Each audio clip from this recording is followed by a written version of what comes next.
Hey, what is up everyone? Today we got a pretty unique story. It's narrated by Frederick Surrey. Get cozy and watch till the end, guys. There is a wind that blows across the stars. It carries no sound, no warmth, no scent of grass or mountain air. But if you listen closely enough, if you quiet your mind and let the silence of the void settle around you like a blanket, you can almost hear something beneath it. A rumble, a thunder, the distant echo of 10,000 hooves striking hard earth, and the laughter of a warrior who understood something that most of his brothers never could. His name is Jaghatai Khan, the Warhawk, the Kagan, the great Khan of Chagoris, Primarch of the White Scars, and the son of the Emperor whom nearly everyone forgot to take seriously. And that, in many ways, was exactly how he wanted it. In a setting filled with gods and monsters, with demigods who commanded legions of transhuman warriors and shook the foundations of worlds with their ambitions and their rages, Jaghatai Khan stands apart, not because he was louder than the rest, not because his deeds were carved into monuments taller than mountains, but because he was the one they all looked past, the one they dismissed, the one they called a barbarian when he was reciting poetry, the one they called reckless when he was executing the most precise tactical maneuver any of them had ever seen, the one who smiled and said nothing while his brothers debated who among them was the greatest warrior, knowing full well that none of them had ever seen him fight at his best. And that is what makes him the most underestimated Primarch in all of Warhammer 40,000. Now, when we talk about the Primarchs, we tend to talk about the obvious ones first.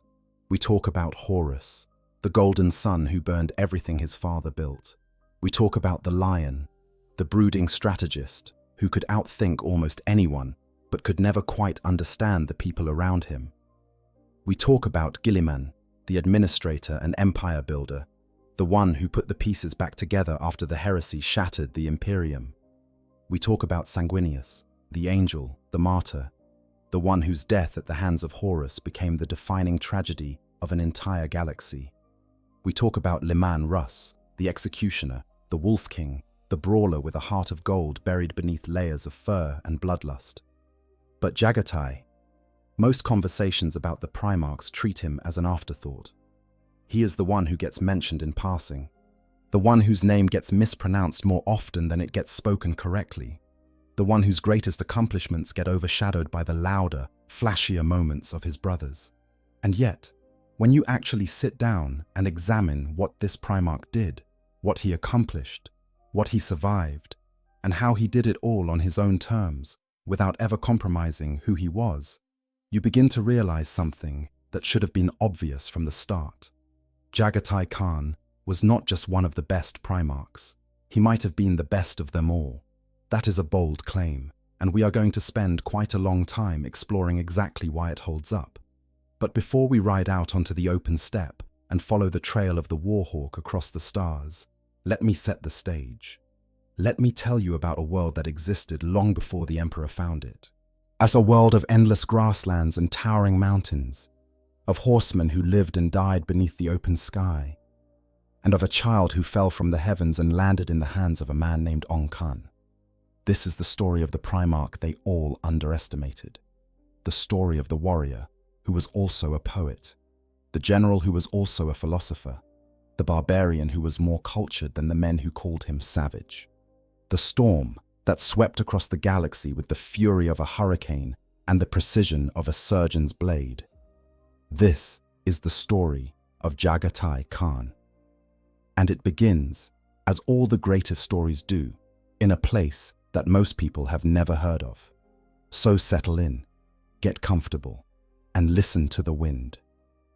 Before we begin in earnest, let me address something that anyone who has spent time in the Warhammer community will recognize immediately. There is a ranking in the minds of most fans, an unspoken hierarchy of which Primarchs matter and which ones are essentially background noise. Guilliman matters because he is alive and running the Imperium in the current timeline. The Lion matters because he has returned, and the rivalry with Guilliman is one of the driving narratives of modern 40K. Sanguinius matters because his death is the emotional heart of the heresy. Horus matters because he started it all. Leman Russ matters because space wolves sell models. And Jaghatai Khan. Jaghatai Khan is the one people mention when they are trying to prove they know more than casual fans. He is the deep-cut answer, actually, there was this other Primarch response that you pull out when someone asks about the lesser-known sons of the Emperor. He is the trivia question, not the headline. This is profoundly unfair. And as we walk through his story together, I think you will come to agree that this Primarch deserves so much more than a footnote. He deserves a full accounting. He deserves to be understood. And most of all, he deserves to be remembered not as the Primarch who disappeared, but as the one who never stopped fighting. Because that is the truth of Jaghatai Khan. He did not vanish. He did not abandon his sons or his duty or the Imperium he had bled to defend.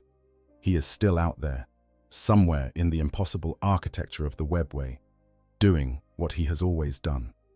Hunting, fighting, refusing to stop. And when the galaxy needs him most, when the long darkness finally threatens to swallow everything that remains of the Emperor's dream, the Warhawk will return. But I'm getting ahead of myself. Let us start at the beginning. Let us start with the world that shaped a god. The galaxy of the 31st millennium was a vast and terrible place.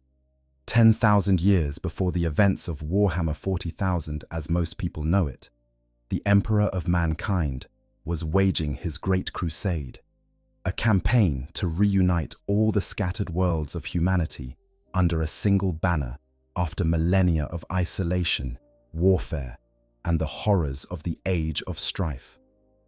To fight this war, he had created 20 sons, the Primarchs, each one a demigod engineered to be the perfect general, the perfect warrior, the perfect leader of men. But before the Emperor could raise them himself, the forces of chaos intervened. The infant Primarchs were scattered through the warp, flung to the farthest reaches of the galaxy, to land on worlds they had never been meant to see. Or each one grew up shaped by the planet that adopted them. Each one became a reflection of the culture that raised them. And when the Emperor finally found them, decades later, each one brought with them the lessons and the scars of a lifetime spent among strangers. Some Primarchs landed on worlds of unimaginable technology, others on planets racked by constant warfare. Some found themselves among civilizations that revered them as gods. Others were hunted like animals. The world that caught Jaghatai Khan was none of these things, and all of them at once. It was called Chagoris by its people, and Mundus Planus by the Imperium that would later claim it. And it was, by any measure, a beautiful world. The world of Chagoris picture. A world of endless green plains stretching out beneath a sky so wide and so blue that it seems to go on forever. Mountains rise in the distance, their peaks capped with snow that glitters in the sunlight like shards of broken crystal. Rivers cut through valleys of wildflowers and tall grass, their waters running clear and cold from the glacial heights above. The air smells of earth and rain and something wild, something untamed, something that refuses to be contained within walls or fences or the neat boundaries of civilization.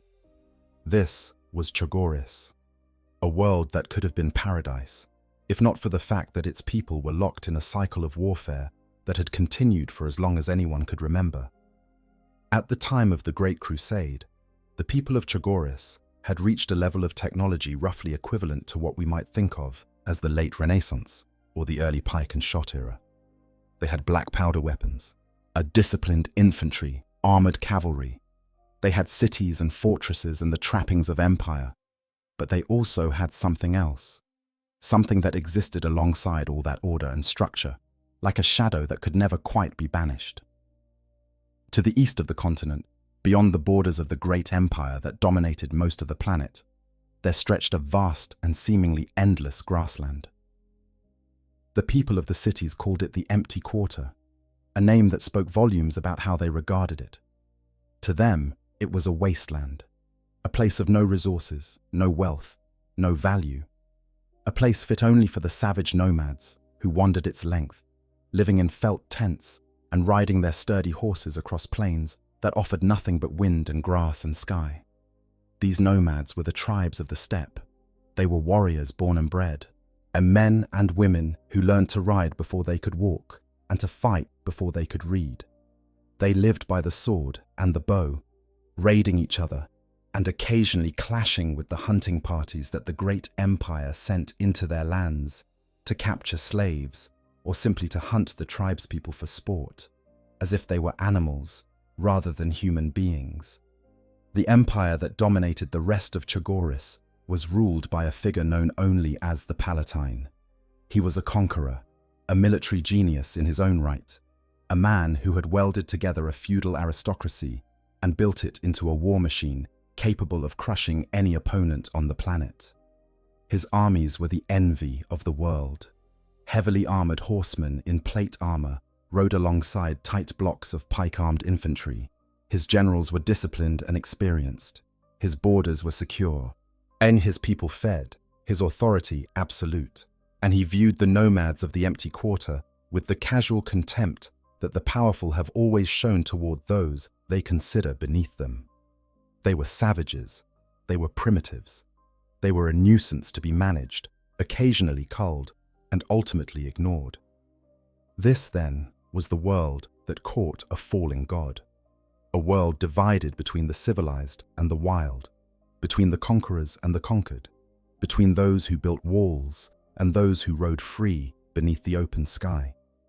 It was a world of contrasts and contradictions, of beauty and brutality, of order imposed at the point of a sword, and freedom maintained at the cost of constant bloodshed. And into the heart of its wildest, most dangerous, most despised corner, a child fell from the stars. The empty quarter was not truly empty, of course. It teemed with life, just not the kind of life that the city dwellers of the Palatine's empire considered worth acknowledging. Herds of wild horses thundered across the grasslands, their hooves kicking up clouds of dust that could be seen for miles. Birds of prey circled overhead, their keen eyes scanning the ground for movement.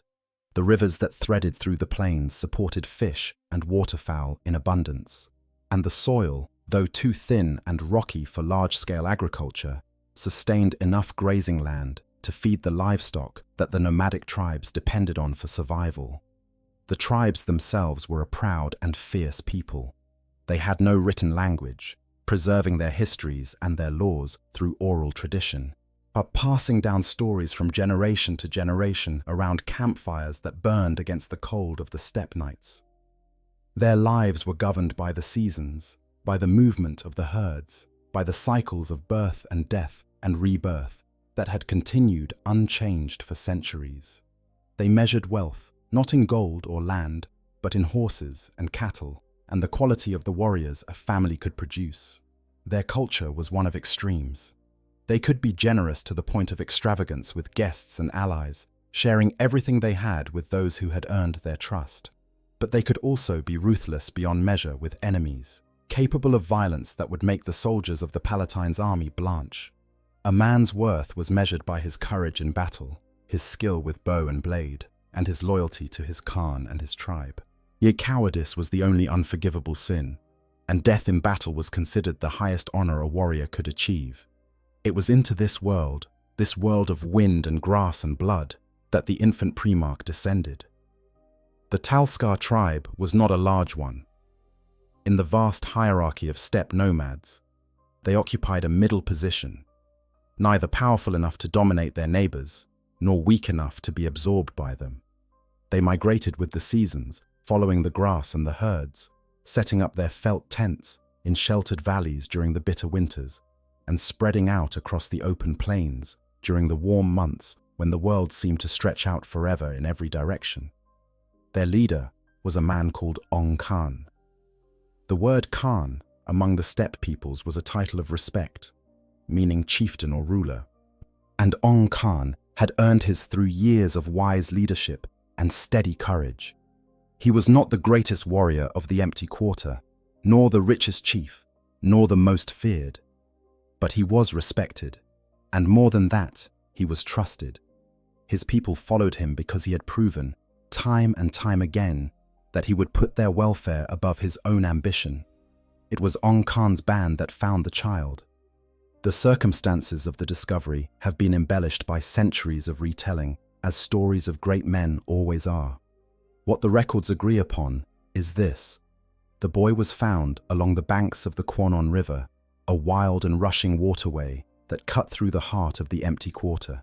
He was an infant, impossibly large for his age, with eyes that seemed to burn with an inner fire.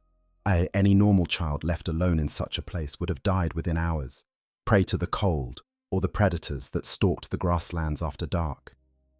But this was no normal child. Ong Khan recognized that immediately. There was something about the boy that went beyond mere physical superiority, something that spoke of destiny and purpose, and a future so vast that no single world could contain it. The chieftain believed the child was a gift from the gods, a sign that the Talskar tribe had been chosen for something extraordinary. He named the boy Jaghatai, a name that would one day echo across the stars, and he raised him as his own son. From his earliest years, Jaghatai was different. He grew faster than any child the tribe had ever seen, his body strengthening with a rapidity that bordered on the supernatural. By the time he could walk, while he was already showing the coordination and reflexes of a trained warrior. By the time he could speak, he was asking questions that left the tribe's elders struggling for answers. He learned to ride the sturdy steppe horses almost before he learned to run, and he took to the bow and the sword with an instinct that seemed to come from somewhere deeper than mere practice or training. But what truly set Jaghatai apart was not his physical prowess, remarkable as it was. It was his mind. Even as a child, he saw patterns where others saw chaos. He understood the flow of battle, the way a river understands the shape of the land it flows through, naturally, instinctively, without conscious effort. He could read the movements of a herd of wild horses and predict where they would be tomorrow, or study the formation of an enemy warband and identify the exact point where they would break. More than that, he had a vision. While the other children of the tribe dreamed of raids and glory and the simple pleasures of nomadic life, Jaghatai looked up at the stars and wondered what lay beyond them. He looked at the constant warfare between the tribes and saw not just the way things were, but the way things could be. He dreamed of unity, of an end to the senseless bloodshed that kept the people of the steppe weak and divided, of a world where the nomads stood together instead of tearing each other apart. But dreams, even the dreams of demigods, must be forged in fire before they can become reality. At the moment that transformed Jaghatai from a gifted child into the warrior who would one day unite a world, came with the death of the man who had given him everything.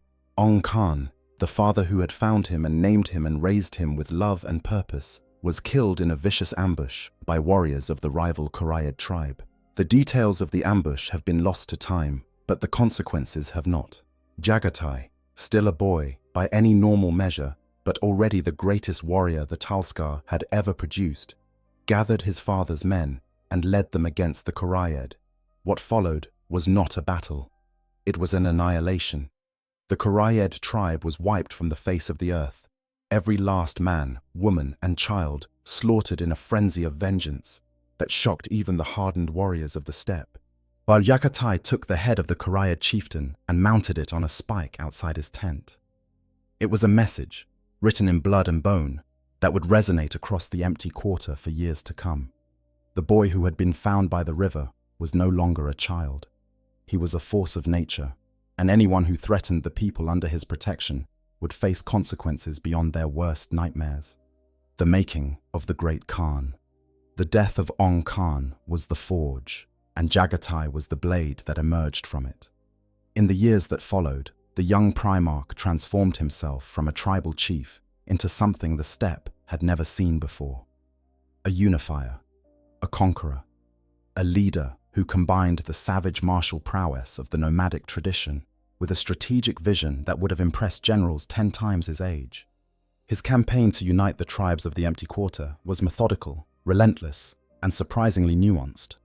Jaghatai did not simply ride from tribe to tribe, crushing all opposition with superior force. He understood with an insight that went far beyond his years, that an empire built on fear alone would crumble the moment his back was turned. Instead, he offered each tribe a choice: surrender and join his growing confederation, bringing their warriors and their traditions into the fold as equals, or resist and face the consequences. Most chose to submit. Word had spread across the steppe like wildfire about what had happened to the Kurayed, and few chieftains were eager to share their fate. Those who did surrender found themselves treated with a respect that surprised them. But Jaghatai did not strip conquered tribes of their identity or their pride. Instead, he absorbed them into his growing army, mixing warriors from different tribes together in the same units to break down old feuds and forge new loyalties. He made military service mandatory, regardless of tribal affiliation, and he promoted based on merit and ability rather than birth or bloodline. This was not the behavior of a savage. This was the work of a genius who understood that the strongest bonds are those forged in shared hardship, and that the surest way to unite a fractured people is to give them a common purpose that transcends their individual grievances. Over the course of years, Jaghatai fought hundreds of battles. He defeated rival tribes. He destroyed hunting parties sent by the Palatine to terrorize the steppe peoples. But he built an army that was not just large, but disciplined, loyal, and devastatingly effective. His warriors rode light and fast, striking where the enemy was weakest and withdrawing before they could be pinned down. They used the vast openness of the steppe as a weapon, drawing heavily armored opponents into pursuits that exhausted them and left them vulnerable to counterattack. The Palatine, watching from behind the walls of his great cities, began to grow uneasy. He had always dismissed the nomads as a nuisance, scattered bands of horsemen who could be managed with the occasional punitive expedition. But the reports coming in from the frontier told a different story. Someone had united the tribes. Someone had turned a collection of feuding warriors into a single, focused military force. And that someone was heading his way. The confrontation between Jaghatai Khan and the Palatine is one of those moments in the lore that deserves to be told and retold, because it perfectly encapsulates everything that makes the great Khan who he is. There is a story, embellished no doubt by centuries of retelling, about how Jaghatai was once captured by one of the Palatine's hunting parties. The Primarch had been separated from his men by an avalanche while crossing a mountain pass, and the Palatine's soldiers found him before his tribe could. They brought him before the Palatine's son, who viewed the captured nomad chieftain as a trophy, a curiosity to be displayed and mocked. It was a mistake, a fatal one. The only thing that returned from that encounter was a mutilated rider carrying the severed head of the Palatine's son, and a message carved into the leather of his saddle. The people of the steppes are not your toys anymore. The Palatine's response was predictable. He was a conqueror by nature, a man who had built an empire through military force, and he was not about to let a barbarian from the wasteland humiliate him. He gathered the largest army Chagoris had ever seen, a massive host of heavily armored cavalry and disciplined infantry, and marched west into the empty quarter with the intention of wiping the nomads from existence once and for all. He had underestimated Jaghatai Khan. Badly. The army of the Palatine was built for a different kind of war. They were designed to hold ground, to advance in formation, aim to use their superior armor and discipline to grind down opponents in set-piece battles. But Jaghatai did not fight set-piece battles. He fought the way the wind fights, the way water fights, the way fire fights. He was everywhere and nowhere, his horsemen appearing from dust clouds on the horizon, loosing devastating volleys of arrows into the Palatine's tightly packed formations, and then vanishing back into the grasslands before the heavy cavalry could respond. Meanwhile, Jaghatai had deployed a second force under one of his most trusted generals. This army had crossed the supposedly impassable Kuzil Kwan Desert, appearing behind the Palatine's main host and cutting off his line of retreat. The Palatine's great army, the pride of his empire, was trapped in the open grasslands with no supply lines, no reinforcements, and no way to bring the elusive nomad horsemen to a decisive engagement. The constant rain of arrows took its toll. The tight ranks of armored warriors, so effective against conventional opponents, became a liability against an enemy who refused to stand and fight. One by one, companies broke and routed. Officers fell to arrows that seemed to come from empty air. The great army of the Palatine was not defeated in a single glorious battle. It was worn down, exhausted, bled dry by 1,000 small cuts, each one insignificant on its own, but devastating in their cumulative effect. When it was over, the Palatine fled back to his capital with a handful of bodyguards, leaving the rest of his army dead on the plains. The tribal elders of the empty quarter gathered and declared Jaghatai the Khagan, the Khan of Khans, the ruler of all the steppe peoples. But he was not finished. Jaghatai turned his attention to the rest of the planet. City by city, fortress by fortress, he brought the world of Chagoris under his rule. His method was consistent. He gave each settlement 2 choices: surrender or be destroyed. Most chose surrender. Those that resisted were wiped from existence so thoroughly that their very names were forgotten. Eventually, his armies reached the palace of the Palatine himself. The details of what happened next vary depending on which source you trust, but the outcome is not in dispute. The Palatine was killed, his empire dismantled, and Jaghatai Khan stood as the undisputed master of an entire world. In less than 20 years, a child found by a river had conquered a planet. Oh, but here is the part that makes Jaghatai Khan different from so many other conquerors, both in the lore and in real history. He never wanted to be an emperor. The act of ruling, of sitting behind walls and managing the affairs of a settled civilization, held no appeal for him whatsoever. He understood, with a clarity that most leaders never achieve, the danger of what he called the greatest lie. The belief that once you have conquered everything, all that remains is to build bigger walls and grow comfortable behind them. Jaghatai saw that as a kind of death, a slow, comfortable, insidious death that would strip away everything that made a warrior worth being. He feared complacency more than he feared any enemy, and he refused to let it claim him.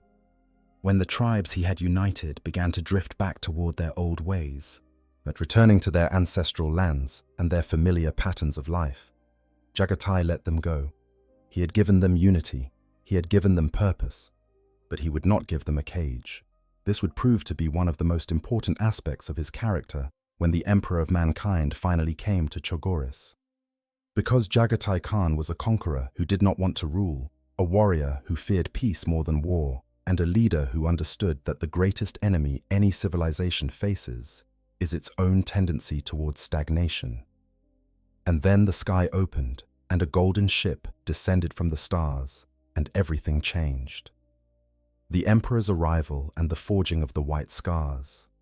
The arrival of the Emperor of Mankind on Chagoris is one of those moments in the Warhammer 40K lore that carries a weight far beyond the simple facts of what happened. Yet, when you strip away the mythology and the ceremony, the basic sequence of events is straightforward enough. The Emperor, accompanied by a fleet that included the Lunar Wolves Legion under Horus Lupercal, arrived on Chagoris as part of the Great Crusade's ongoing effort to reunite the scattered worlds of humanity. They found a world that had already been unified under a single ruler. They found a Primarch who had accomplished what most of his brothers had done, conquered a planet, but who had done so in a way that was uniquely his own. Jaghatai Khan's response to the Emperor's arrival reveals depths of character that are easy to overlook if you are not paying attention. Most historical accounts claim that the Khagan was simply overawed by the Emperor, that he saw the master of mankind and immediately dropped to his knees in submission. And in a surface-level sense, that is what happened. Jaghatai did kneel. He did pledge his service. He did accept command of the 5th Legion of Space Marines, the Gene Sons, who had been created from his own genetic material. But his own private journals and writings tell a more complex story. Jaghatai was not overawed. he was practical. He looked at the Emperor and saw a man of immense power who had done, on a galactic scale, what Jaghatai himself had done on a planetary one. He had united scattered, warring peoples under a single banner through a combination of charisma, vision, and overwhelming military force. And just as Jaghatai had given the tribes of the steppe two choices, surrender or die, he recognized the same choice being offered to him, wrapped in pomp and ceremony, but unmistakable in its meaning. He also saw the lunar wolves. Yet he saw what happened to those who opposed the Emperor's will. And he was wise enough to understand that resistance would accomplish nothing except the destruction of everything he had built. More than that, though, he saw an opportunity. Jaghatai had conquered a world and found the experience hollow. The Emperor was offering him something much grander, a galaxy to explore, enemies to fight, horizons to chase that would never end. For a man who feared stagnation above all things, it was an offer he could not refuse. But there were misgivings. Jaghatai Khan, perhaps alone among the Primarchs, understood intuitively the dangers of empire. He had seen what happened when a conqueror stopped conquering and started administrating. He had watched the Palatine grow fat and complacent behind his walls, and he had no intention of following the same path. The Emperor was, after all, an emperor, and Jaghatai had a less than flattering opinion of emperors in general.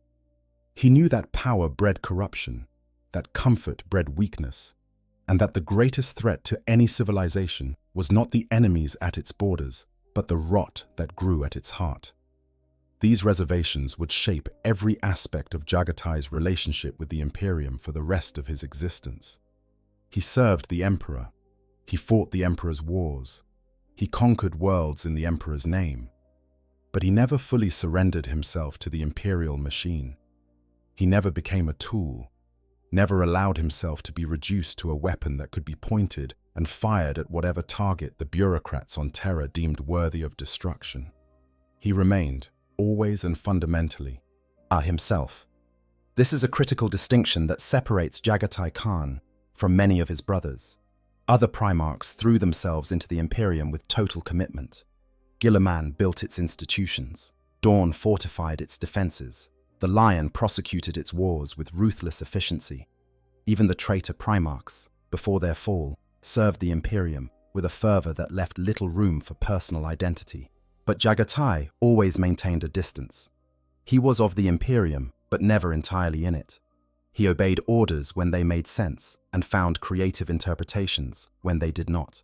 He served the Emperor because the Emperor's cause aligned with his own values, not because he believed the Emperor was always right. This was not disloyalty. It was the behavior of a man who understood that blind obedience is not the same as genuine service, and that a warrior who cannot think for himself is not a warrior at all, but a weapon with a heartbeat. The Emperor seemed to understand this about Jaghatai, and even to respect it.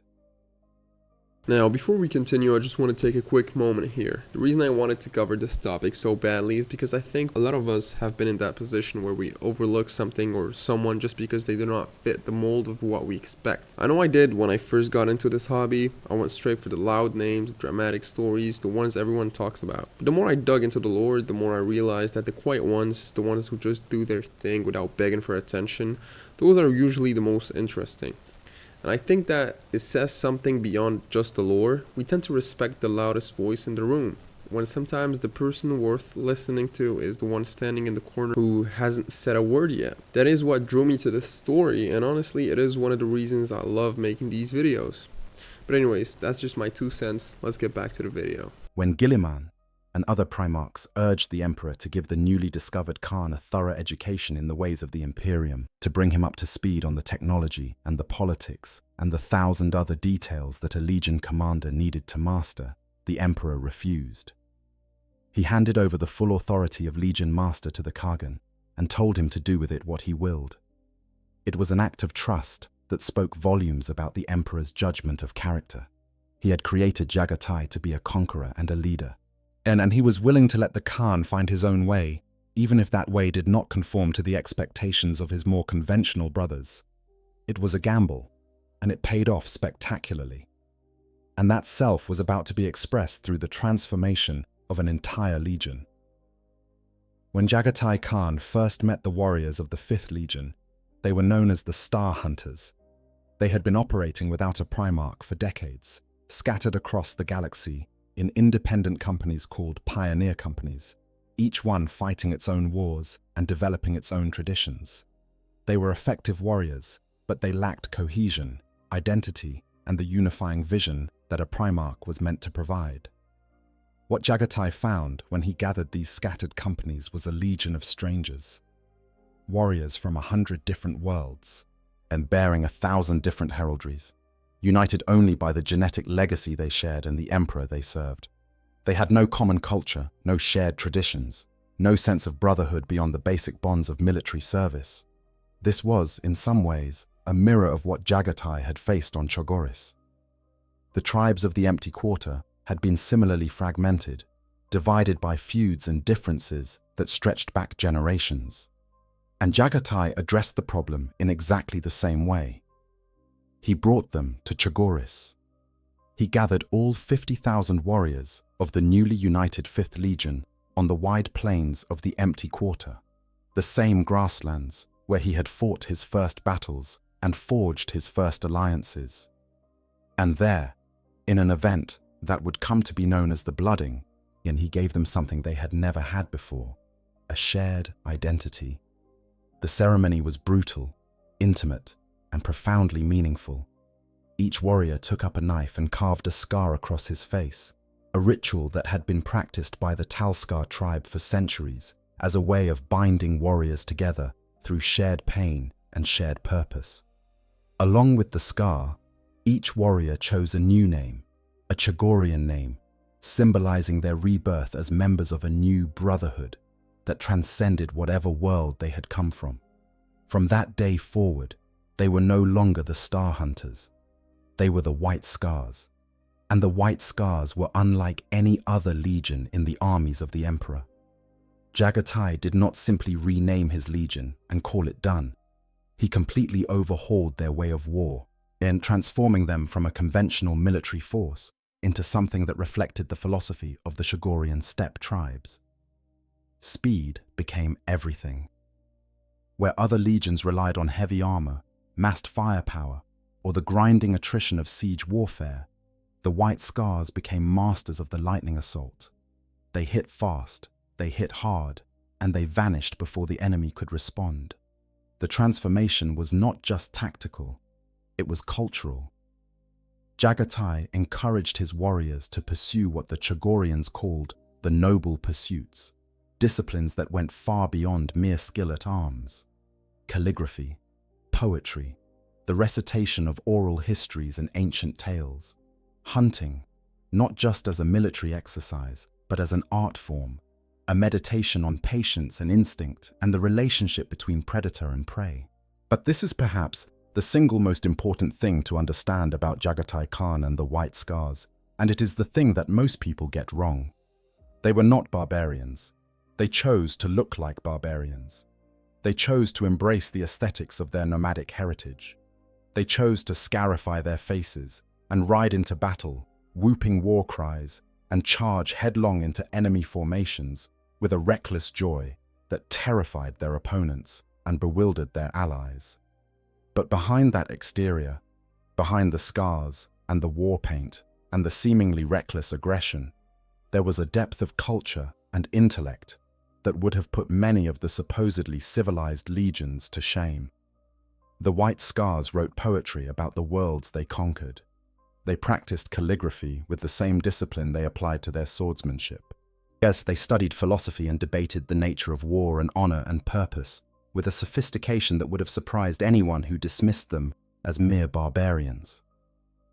This duality, this combination of savage martial prowess and refined cultural depth, was a direct reflection of their Primarch. Jaghatai Khan was a warrior who loved the thrill of the charge, the exhilaration of speed, the raw joy of combat. But he was also a thinker, a reader, a man who collected the literature and the lore of every world his legion conquered, because he believed that understanding was as important as victory. He was, in every sense of the word, a warrior poet. And that is a concept that most people struggle to reconcile with the image of a scarred barbarian on a jet bike. But that struggle, all that inability to see past the surface and recognize the depth beneath it, is exactly why Jaghatai Khan is the most underestimated Primarch in the entire setting. The White Scars also developed a unique approach to psychic power that would become one of their most distinctive and controversial features.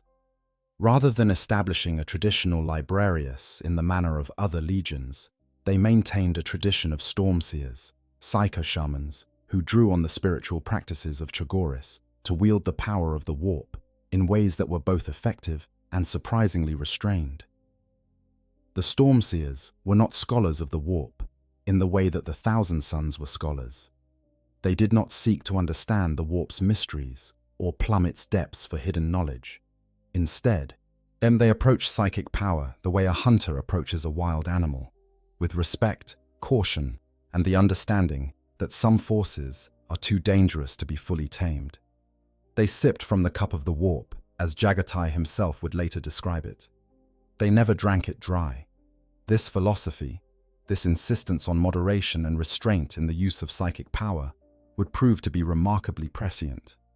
While the Thousand Sons drank deeply of the warp and were eventually consumed by the very power they sought to master, the White Scars maintained their balance. Their stormseers remained sane, their connection to the warp controlled and purposeful, rather than indulgent and reckless.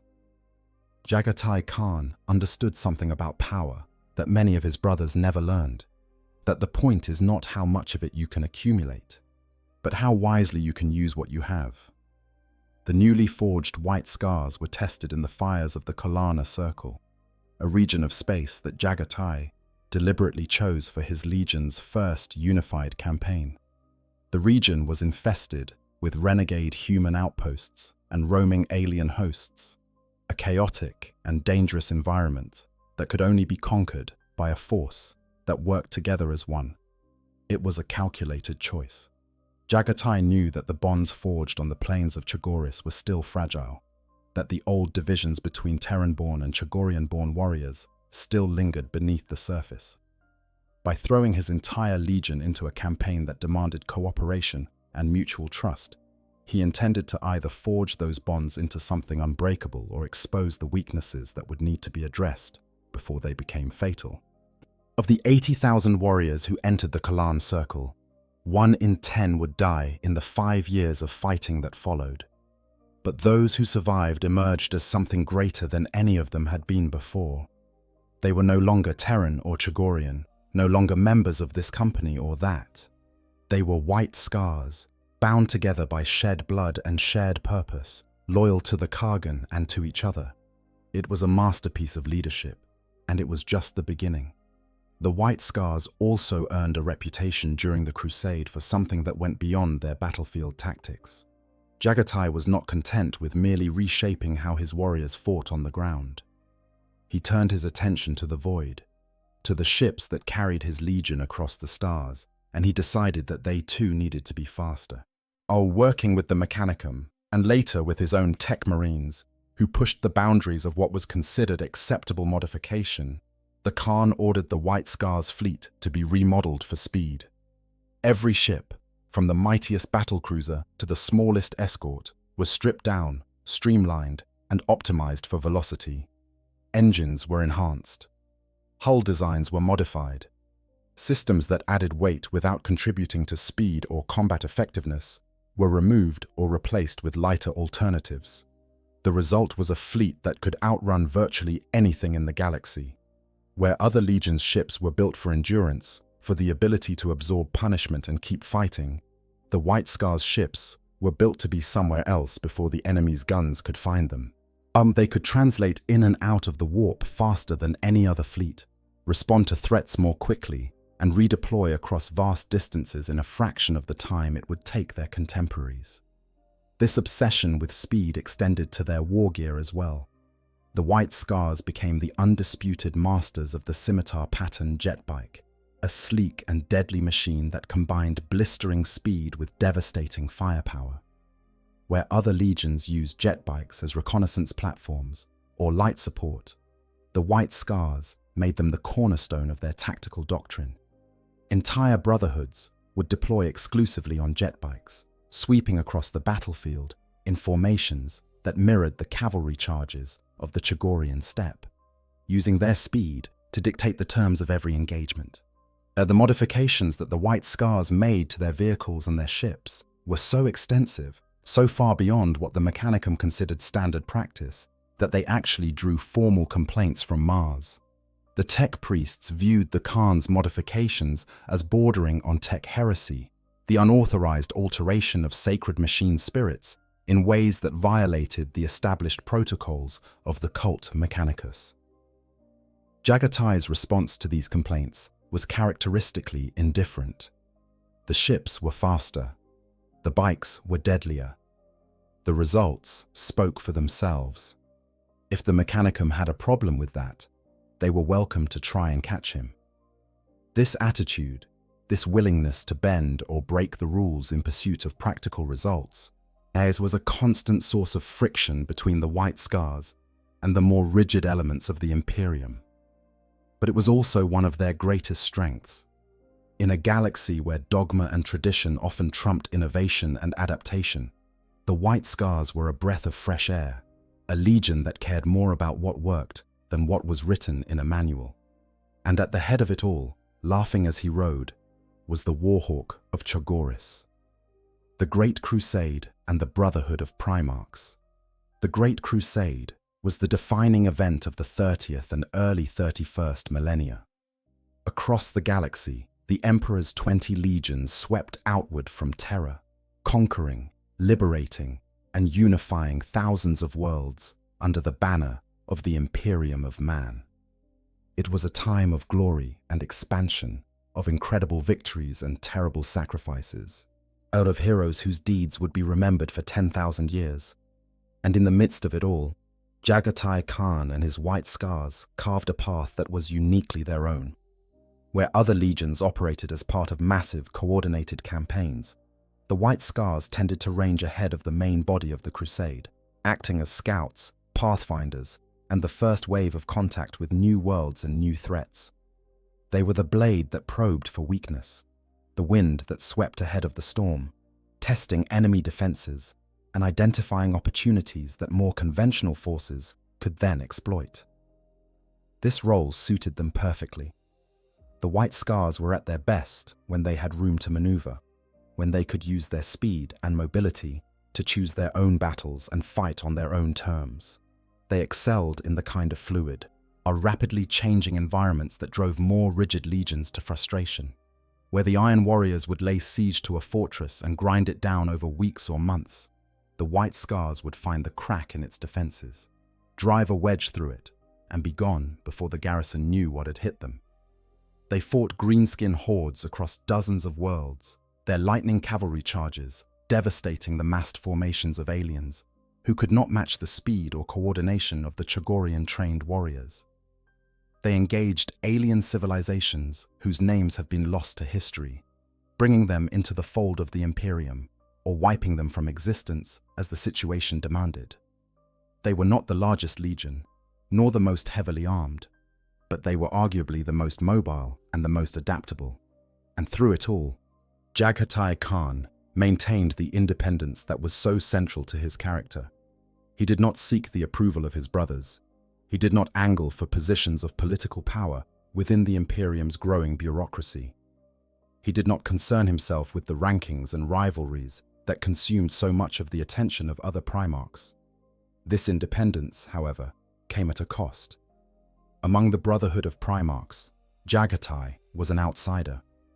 Not because he was actively disliked, though some of his brothers certainly found him difficult to understand, but because he simply did not invest the time and energy required to build the kind of relationships that might have given him a larger voice in the affairs of the Imperium. The Primarchs were, in many ways, a family, a deeply dysfunctional one to be sure, but a family nonetheless. They had their alliances and their rivalries, their private jokes and their public disagreements, their moments of genuine warmth and their periods of bitter coldness. And Jaghatai, by his own admission, stood apart from most of it. His reasons were complex and characteristically self-aware. He told Sanguinius on one occasion that he simply did not want to have extensive interactions with his brothers because he disliked the obligations that came with close relationships. This was not callousness or misanthropy. It was a deliberate choice by a man who valued his freedom above almost everything else, and who understood that entanglements, even well-intentioned ones, had a way of becoming chains. But Jaghatai was not entirely alone. He did form genuine connections with two of his brothers in particular, connections that would have profound consequences during the catastrophe that was to come.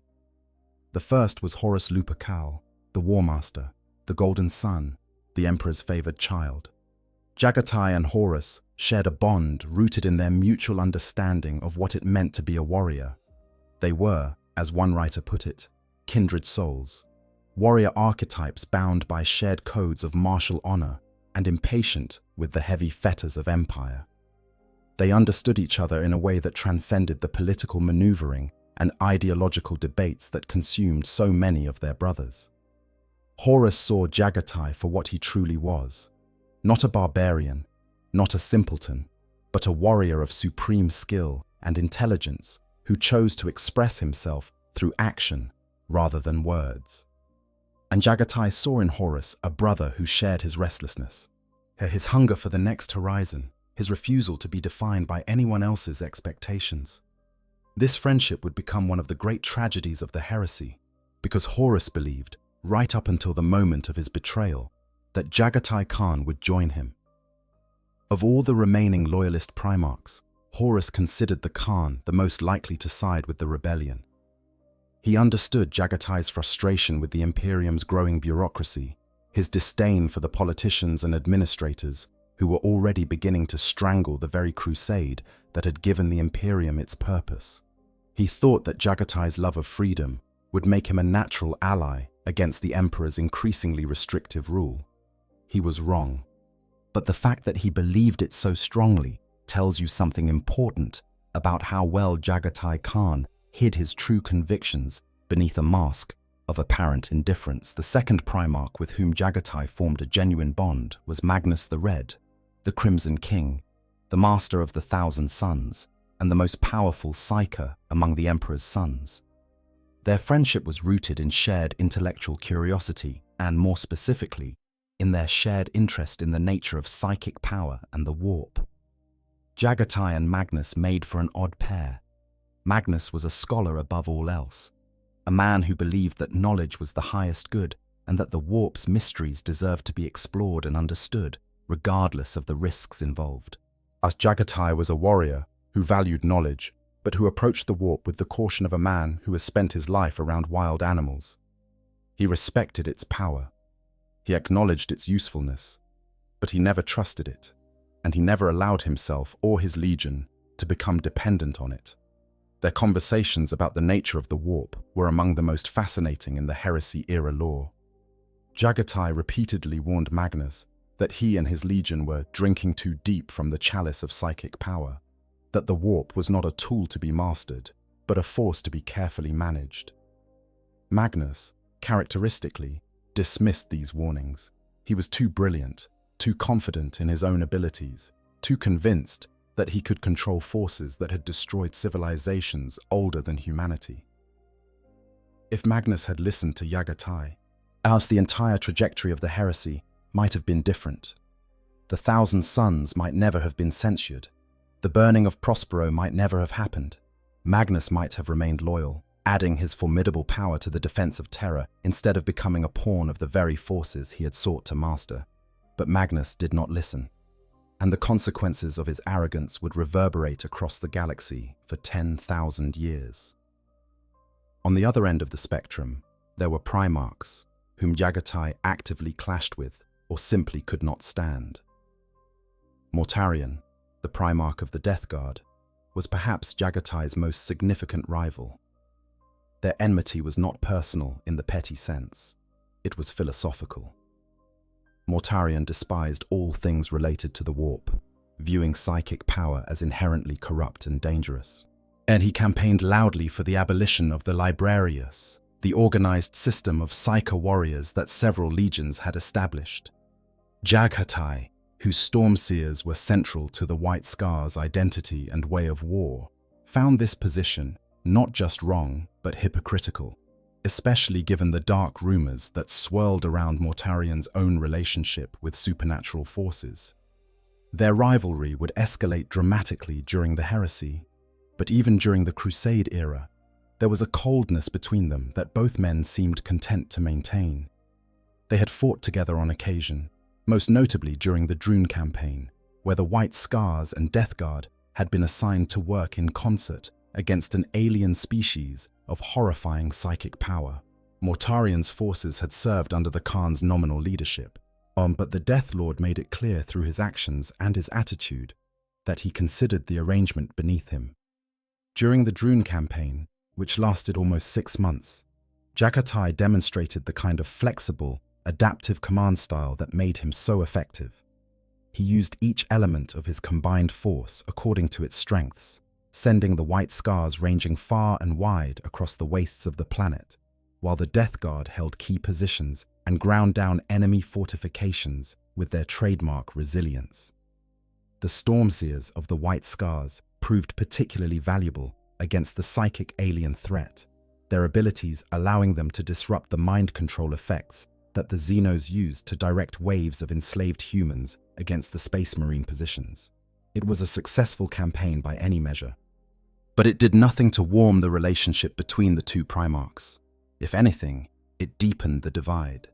Mortarion could not help but notice how effective the White Scars psychers were, and it only reinforced his conviction that psychic power was a corrupting influence that needed to be eliminated from the legions entirely.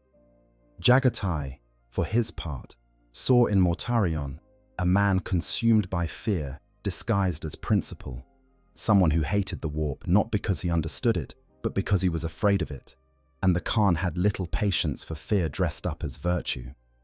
Then there was Fulgrim, the Primarch of the Emperor's children, whose vanity and obsession with perfection grated on Jaghatai like sandpaper on skin. Fulgrim was everything that Jaghatai was not: ostentatious, self-absorbed, yet concerned with appearances and accolades and the opinion of others. He looked at the White Scars and saw barbarians. He looked at Jaghatai and saw an untutored savage who needed to be educated in the finer points of civilization. One of the most famous moments in Heresy-era literature comes from an exchange between Jaghatai and Fulgrim, captured in Chris Wright's novel, Scars. During a conversation about the White Scars' modifications to their ships and vehicles, which had been customized for speed in ways that horrified the more traditional elements of the Mechanicum, Fulgrim made a snide comment about Jaghatai's unconventional practices. Jaghatai's response was devastating in its simplicity. When Fulgrim mentioned that he had heard Jaghatai did strange things to his ships, the Khan shot back that he had heard Fulgrim did strange things to his warriors. The burn was so complete, so perfectly targeted, that it has become legendary in the community. But beyond the humor of the moment, it reveals something important about Jaghatai Khan. He was not the silent barbarian that his brothers assumed him to be. He was sharp, observant, and perfectly capable of dismantling someone's pretensions with a single, well-chosen sentence. Fulgrim's discomfort around Jaghatai went deeper than mere personal dislike. The Khan once told his brother, with characteristic directness, that he believed he could defeat Fulgrim in single combat, not because he was boastful, but because he wanted Fulgrim to understand something fundamental. Fulgrim had spent his entire existence training against opponents who knew his style, who had studied his techniques, who could predict his movements. Jaghatai was an unknown quantity. No one had ever seen the Khan fight at his full capacity, because the Khan had never needed to reveal his full capacity. This is one of the most telling details about Jaghatai Khan's character, and it speaks directly to the theme of underestimation that runs through his entire story. He deliberately kept his abilities hidden. He let his brothers believe what they wanted to believe. Let them dismiss him. Let them think they understood him when they understood almost nothing. It was not arrogance. It was strategy. A warrior who is underestimated by everyone around him has an advantage that no amount of raw power can match. Robert Guillemot, the Primarch of the Ultramarines, was another brother with whom Jaghatai had a complicated relationship. Guillemot was the great organizer, the empire builder, the Primarch who believed that the purpose of the crusade was not just to conquer worlds, but to build a civilization that would endure for eternity. He valued order, structure, planning, and bureaucratic efficiency, qualities that Jaghatai found somewhere between baffling and suffocating. The two Primarchs clashed over matters of policy and philosophy on multiple occasions. Guillemot viewed the White Scar's independent operating style as wasteful and disorganized, and he was not shy about saying so. Jaghatai, for his part, viewed Guillemot's obsession with rules and regulations as exactly the kind of creeping authoritarianism that killed the spirit of a fighting force. They respected each other's competence, but their fundamental visions of what the Imperium should be were so different that genuine warmth between them was almost impossible. There was also Lorgar, the Primarch of the Word-Bearers, who despised Jaghatai as an untutored savage. This is deeply ironic, given that Lorgar's own obsession with finding something to worship would eventually lead him to betray the Emperor and embrace the Chaos Gods, a fate that the supposedly savage Jaghatai Khan avoided with ease. And then there was the Council of Nikaea, one of the most consequential events in the pre-heresy era, and one where Jaghatai Khan's absence would prove to be a tragedy with galaxy-spanning consequences. The Council of Nikaea was convened by the Emperor to settle the question of whether the Space Marine legions should be allowed to use Psyker warriors in battle. On one side stood Magnus the Red and his 1,000 sons, arguing passionately for the continued use of the Librarius. On the other stood Mortarion and others who viewed psychic power as inherently dangerous and corrupt. Jaghatai Khan should have been there. His voice, the voice of a warrior Primarch who used Psykers effectively but responsibly, who understood both the power and the danger of the warp, could have tipped the balance. No one could have accused the Khan of being a sorcerer. He was a warrior first and foremost, a practical man who valued results over ideology. If he had stood beside Magnus and Sanguinius to argue for the Librarius, the outcome of the council might have been very different. But Jaghatai was not there. He had been sent to the Condax system on the orders of the Warmaster Horus.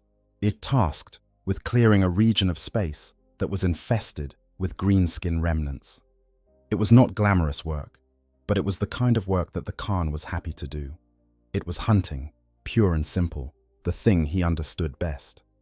What neither Jaghatai nor his chief Stormseer, Jaghatai Yesugai, realized at the time was that the Condax campaign was a trap. Horus had deliberately sent the White Scars to the far edge of the galaxy, not to destroy them, but to keep them occupied and out of the way while he set his rebellion in motion. He did not want to fight the Khan. He wanted to recruit him. And to do that, he needed Jaghatai isolated, confused, and dependent on information that Horus himself could control. The Stormseer, Yesugai, one of the most compelling secondary characters in the entire heresy. He did attend the Council of Nikaea in his Primarch's place. But Yesugai, for all his immense psychic talent and his deep wisdom, lacked the political skill and the gravitas to sway the assembled Primarchs. He struggled with Gothic, the common language of the Imperium, and the more eloquent speakers in attendance ran circles around him. When the council concluded, the Emperor had ruled against the Librarius. Psychic power was banned among the Space Marine legions. The White Scars, characteristically, ignored this ruling. The edict banned librarians. Their psychers were called Stormseers. Clearly, the edict did not apply to them. This technicality, this willingness to interpret the rules in a way that suited their own purposes while maintaining a veneer of compliance, is absolutely vintage Jaghatai Khan. Here he obeyed the letter of the law while completely disregarding its spirit, and he did it with such apparent sincerity that no one could quite bring themselves to call him out on it. It was in many ways the most Jaghatai Khan move possible. and it would serve the Imperium well in the years to come. Because when the heresy erupted and psychic power became one of the most important tools in the Loyalist arsenal, the White Scars were one of the few legions that had maintained their psychic capabilities intact. The Condax Trap and the Galaxy Burns. The Horus heresy began not with a bang, but with a series of carefully orchestrated betrayals, each one designed to fragment the Loyalist forces and prevent them from mounting a coordinated response to the War Master's rebellion. And one of the most subtle, most insidious of these betrayals was the trap laid for Jaghatai Khan and his White Scars in the Condax system. He had never complained. Nearly all of his legion went with him, ranked in their various brotherhoods, eager for the hunt. The Condax campaign had been grinding on for years by the time the first whispers of the heresy reached the White Scars. The greenskin infestation in the system was more extensive than anyone had anticipated, and the White Scars found themselves bogged down in exactly the kind of attritional warfare that they were least suited for. The Orcs of Condax were remnants of the massive horde that had been defeated at Ulanor, scattered survivors who had regrouped and fortified multiple worlds within the system, making them a persistent threat that could not simply be bypassed. Jaghatai did not complain. Yet he never did. The Orcs were worthy opponents in their own way, savage fighters who understood nothing but war and who met the White Scars' ferocity with a recklessness that bordered on enthusiasm. The Khan led charge after charge across the worlds of the Condax system, his warriors sweeping across open plains in formations that would have been recognizable to any horseman of Chagoris, cutting down greenskins by the thousand and driving the remnants back into their crude fortifications. But beneath the surface of the campaign, hidden currents were at work that Jaghatai knew nothing about. The Alpha Legion, the most secretive and duplicitous of all the Emperor's legions, had infiltrated the Condax system with hidden assets, agents whose purpose was to keep the White Scars occupied and isolated for as long as possible.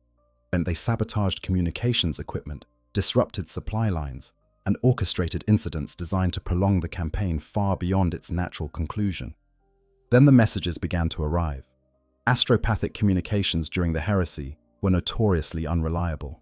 The Ruin Storm, a massive warp anomaly created by the Wordbearer's sorcery, disrupted psychic transmissions across vast swathes of the galaxy, turning messages into garbled fragments that were often contradictory and always unreliable. The White Scars, already at the far edge of the galaxy, were particularly vulnerable to this disruption. What Jaghatai Khan received was a flood of conflicting information. One message said that Horus had turned traitor. Another said that it was actually Ferrus Manus and the Iron Hands who had betrayed the Emperor. And a third claimed that Leman Russ and the Space Wolves had gone rogue. There were reports of massacres, of battles between legions, of a civil war that was tearing the Imperium apart. But the details were so confused, so contradictory, that it was impossible to determine what was actually happening. For many Primarchs, this confusion might have been paralyzing. The natural response would be to pick a side based on incomplete information and hope for the best. But Jaghatai Khan was not most Primarchs. He was a man who had spent his entire life making decisions based on imperfect intelligence, reading the movements of enemies he could not see, predicting the behavior of opponents whose intentions were unclear. And his instinct, honed by decades of warfare on the steppes of Chagoris and refined by centuries of campaigning among the stars, had told him something important. Something was wrong. Fundamentally, deeply, catastrophically wrong. And before he committed his legion to any course of action, he needed to know the truth. Then Rogel Dawn's message arrived. The Primarch of the Imperial Fists, who had been named the Praetorian of Terra, sent a desperate plea to all loyal Astartes forces. Horus had turned traitor. 8 other Primarchs and their legions had followed him into rebellion. Terra was under threat. All loyal forces were to return to the homeworld immediately to prepare for the defense of humanity's capital. Even this was not enough for Jaghatai to simply pick up and go. For one thing, the Alpha Legion had blockaded the exit from the Condax system, their fleet appearing at precisely the moment when the White Scars were preparing to leave. While the Alpha Legion's loyalty was unknown. Were they here to trap the White Scars on behalf of Horus? Or were they here for some other purpose entirely?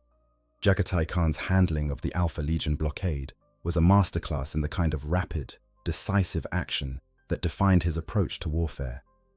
He took personal command of his fleet from the bridge of his flagship, the Swordstorm, and executed a naval maneuver known as the Chisel.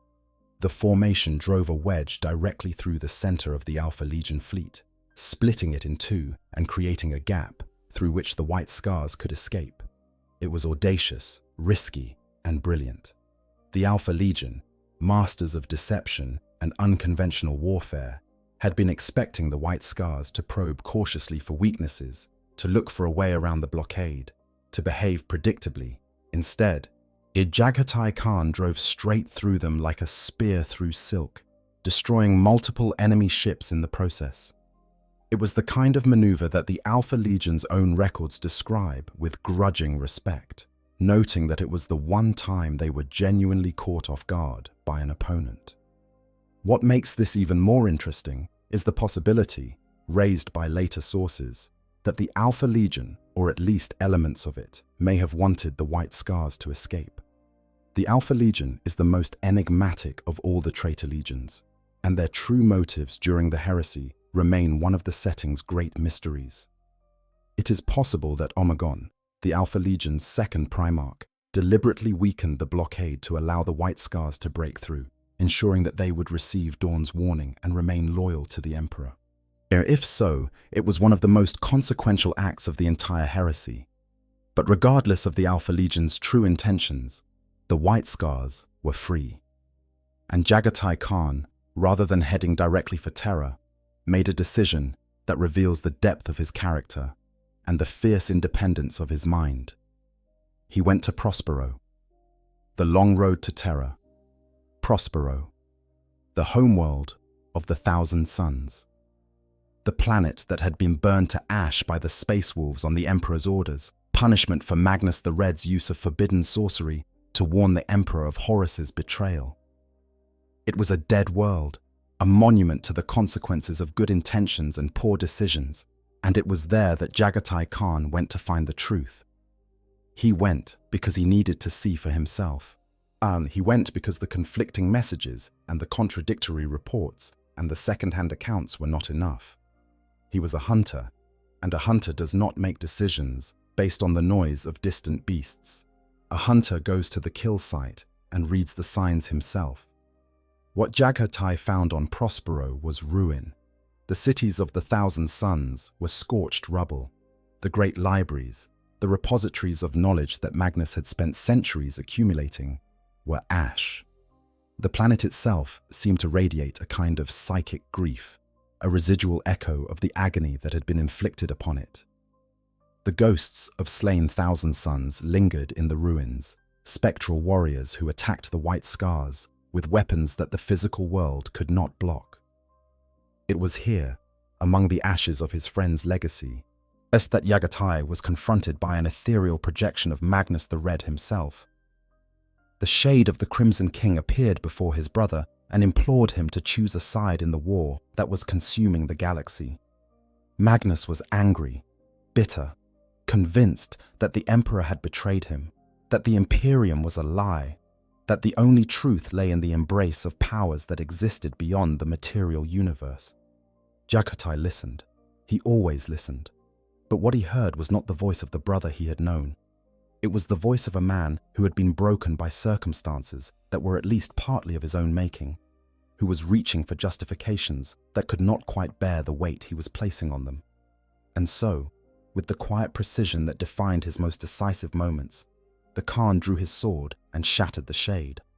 It was a farewell, a final, definitive ending to a friendship that had meant more to Jaghatai than most people realized.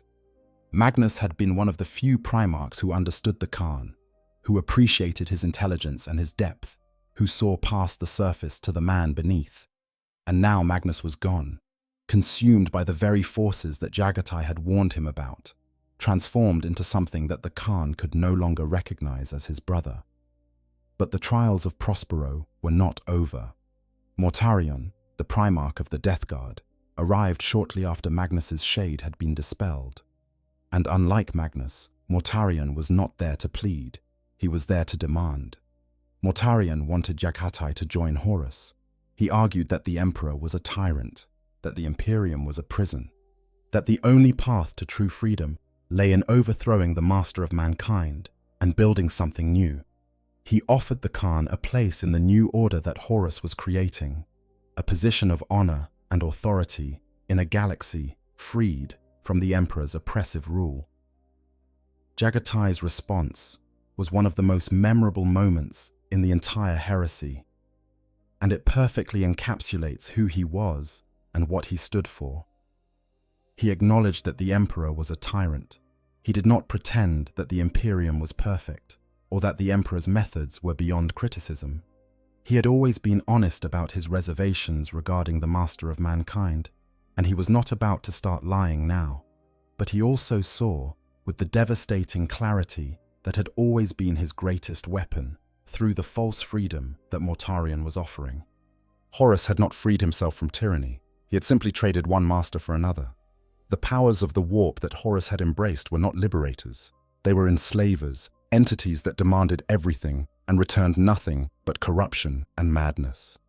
Jaghatai had spent his entire life fighting against exactly this kind of bondage, this surrender of autonomy to forces that promised freedom while delivering chains.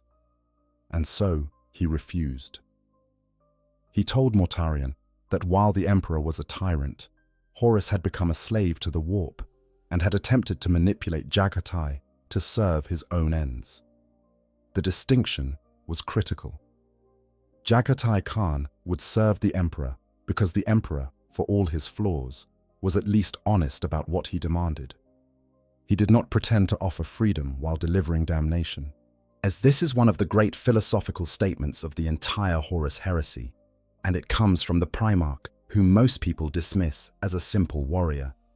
Jaghatai Khan saw through the heresy's central deception with a clarity that eluded many of his supposedly more sophisticated brothers.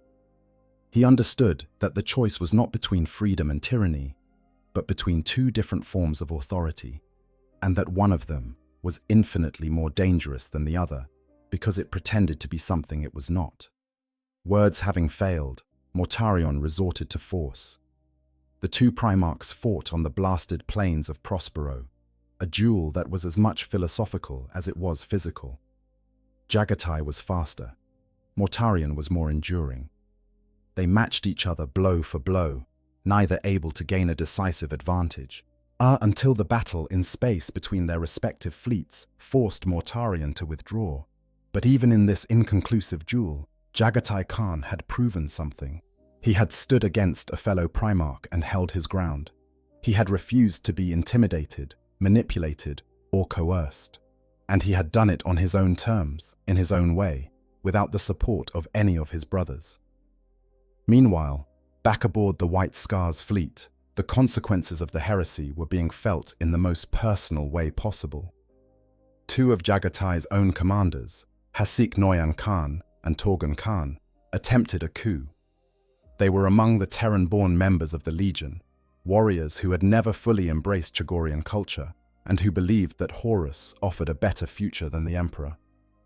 The coup failed, thanks in large part to the heroism of Shiban Khan, a Chagorian-born warrior who led a desperate boarding action to retake the Swordstorm from the mutineers.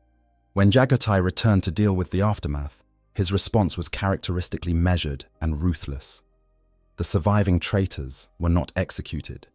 They were condemned to the Magyar Mazen, the suicide squads, units of disgraced warriors who would be given the opportunity to atone for their betrayal through death in battle against the enemy. It was a punishment that was both merciful and pitiless. The traitors would die, but they would die as warriors, fighting the true enemy rather than rotting in a cell. And their deaths would serve the Legion, buying time and inflicting casualties that the White Scars could not afford to spend from their loyal forces. The Magyar Mazen would become one of the most haunting elements of the White Scars story. Bands of disgraced warriors, fighting without insignia or honors, seeking death in the most dangerous engagements available, proving their loyalty through the ultimate sacrifice. It was a tradition born of necessity, but it spoke to something deep in the Chagorian soul, the belief that honor, once lost, could only be reclaimed through the willingness to give everything. For the next 4 years, the White Scars waged a brutal attritional campaign behind enemy lines. Trapped far from Terra by warp storms and traitor blockades, they fought a hit-and-run war against the forces of Horus, striking at supply lines, disrupting communications, and inflicting casualties wherever and whenever they could. And it was the kind of warfare that the White Scars had been built for. They darted through the void like hawks, swooping down on vulnerable convoys and isolated outposts, destroying or capturing whatever they could before vanishing back into the darkness. Their speed and mobility made them almost impossible to pin down, and their willingness to fight on, despite overwhelming odds, made them a constant threat that the traitor forces could never quite eliminate. But the war of attrition took its toll. The White Scars could not replace their losses. Every warrior who fell was a warrior who could not be replaced, a gap in the Legion's strength that grew wider with each passing engagement. The traitor forces adapted to the White Scars' tactics, developing counter-strategies that made each raid more dangerous and each escape more narrow than the last. Then came the Battle of the Callium Gate, and with it, the loss that would haunt Jaghatai Khan for the rest of his existence. Chin Shah, the master of the Keshig, Jaghatai's personal guard, was more than just a subordinate or even a friend. He was the closest thing to a brother that the Khan had among his own sons, a warrior whose skill and loyalty were beyond question, who had fought at Jaghatai's side since the days of the tribal wars on Chagoris. He was, by common consensus, the finest swordsman in the White Scars Legion after the Khan himself. At the Callium Gate, a warp gate dating back to the Dark Age of technology, Chin Shah led a massive diversionary attack designed to draw the traitor forces away from Jaghatai's true objective. He went into battle wearing Jaghatai's own armor, impersonating the Primarch to make the deception convincing. It was a mission that both men knew would almost certainly end in death. Chin Shah fought with everything he had, driving his forces through the defenders with a fury that convinced the traitors they were facing the Khan himself. He battled his way to Lord Commander Eidolon of the Emperor's Children, one of the most dangerous warriors on the traitor side, and fought him in a duel that saw both warriors grievously wounded. In the end, Chin Shah fell, the greatest swordsman in the White Scars, the warrior who had stood at Jaghatai's right hand for centuries, died on the decks of a nameless ship in a battle that most people would never know about. He died so that the Khan could escape. He died so that the White Scars could reach Terra. He died because that was what loyalty demanded, and he gave it without hesitation. But Chin Shah's sacrifice, as devastating as it was, served its purpose. With the traitors focused on the Callium Gate, Jaghatai led the rest of the White Scars to the Catalyst Rift, where they found the Dark Glass Station, an ancient device capable of opening a portal into the webway. And here, the White Scars suffered their second great loss. Targutai Yesuge, the chief Stormseer, the man who had been Jaghatai's closest advisor and spiritual guide since the days of Chagoris, volunteered to power the Dark Glass. The device required a psyker of immense power to activate it, and the process was almost certainly fatal. Yesugai knew this. He had always known this, and he accepted it with the quiet dignity that had characterized his entire existence. As the Death Guard and Emperor's Children closed in on the White Scars position, Yesugai seated himself at the heart of the Dark Glass and channeled his psychic might into the ancient machinery. The pain was beyond description, beyond anything that a human mind was designed to endure. But Yesugai was not merely human.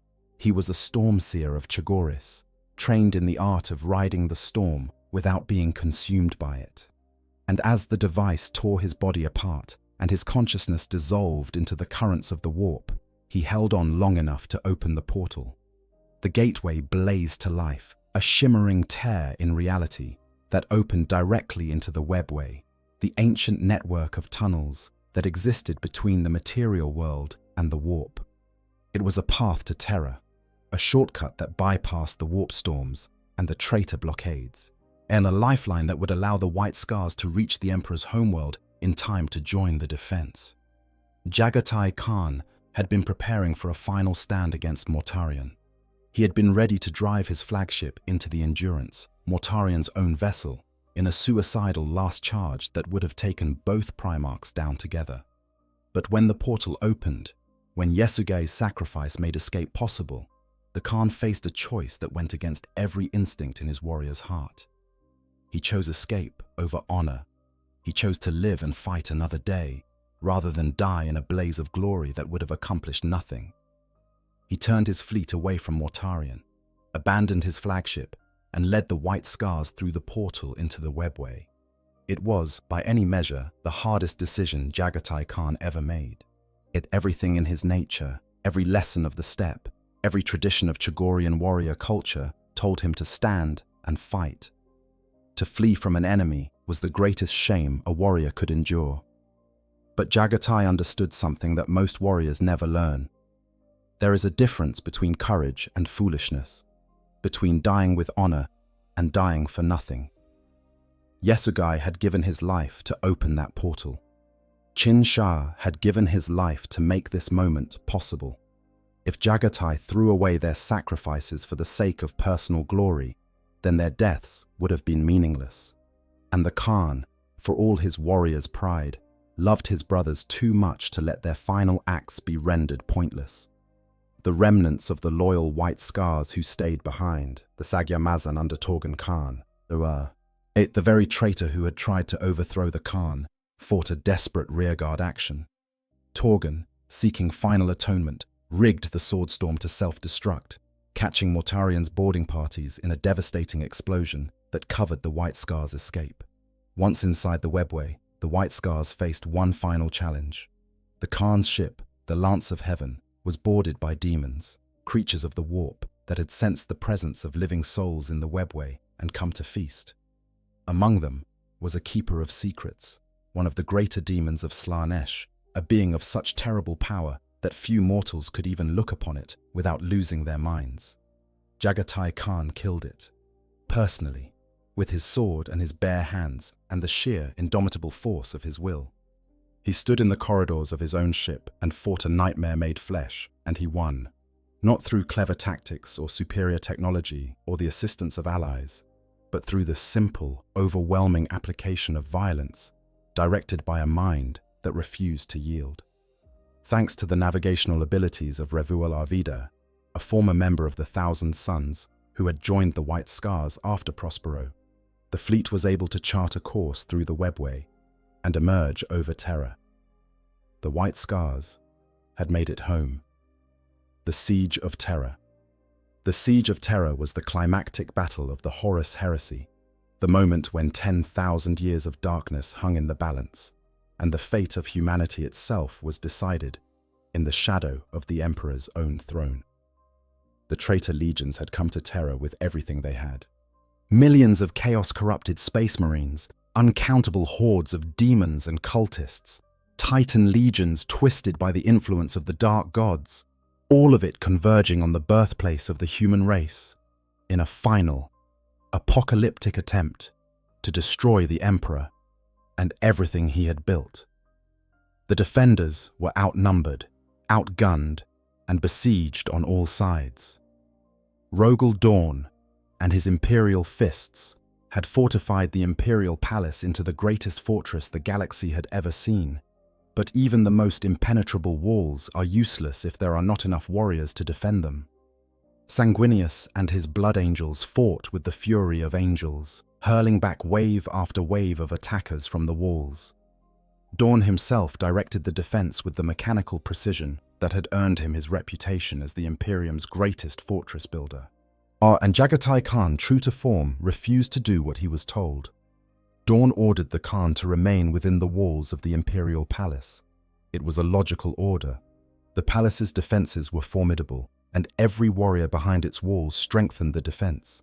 Dawn wanted to consolidate his forces, to present a unified front that the traitors would have to crack through brute force. But Jaghatai Khan was not built for static defense. He was the wind, and the wind does not sit behind walls waiting for the storm to arrive. The wind goes out to meet the storm and fights it on its own terms. Over Dawn's objections, the Khan led his white scars out of the palace and into the streets of Terra, the burned and blasted thoroughfares of a world that had once been the crown jewel of human civilization. While Dawn defended the walls and Sanguinius held the gates, the Khan fought a different kind of war.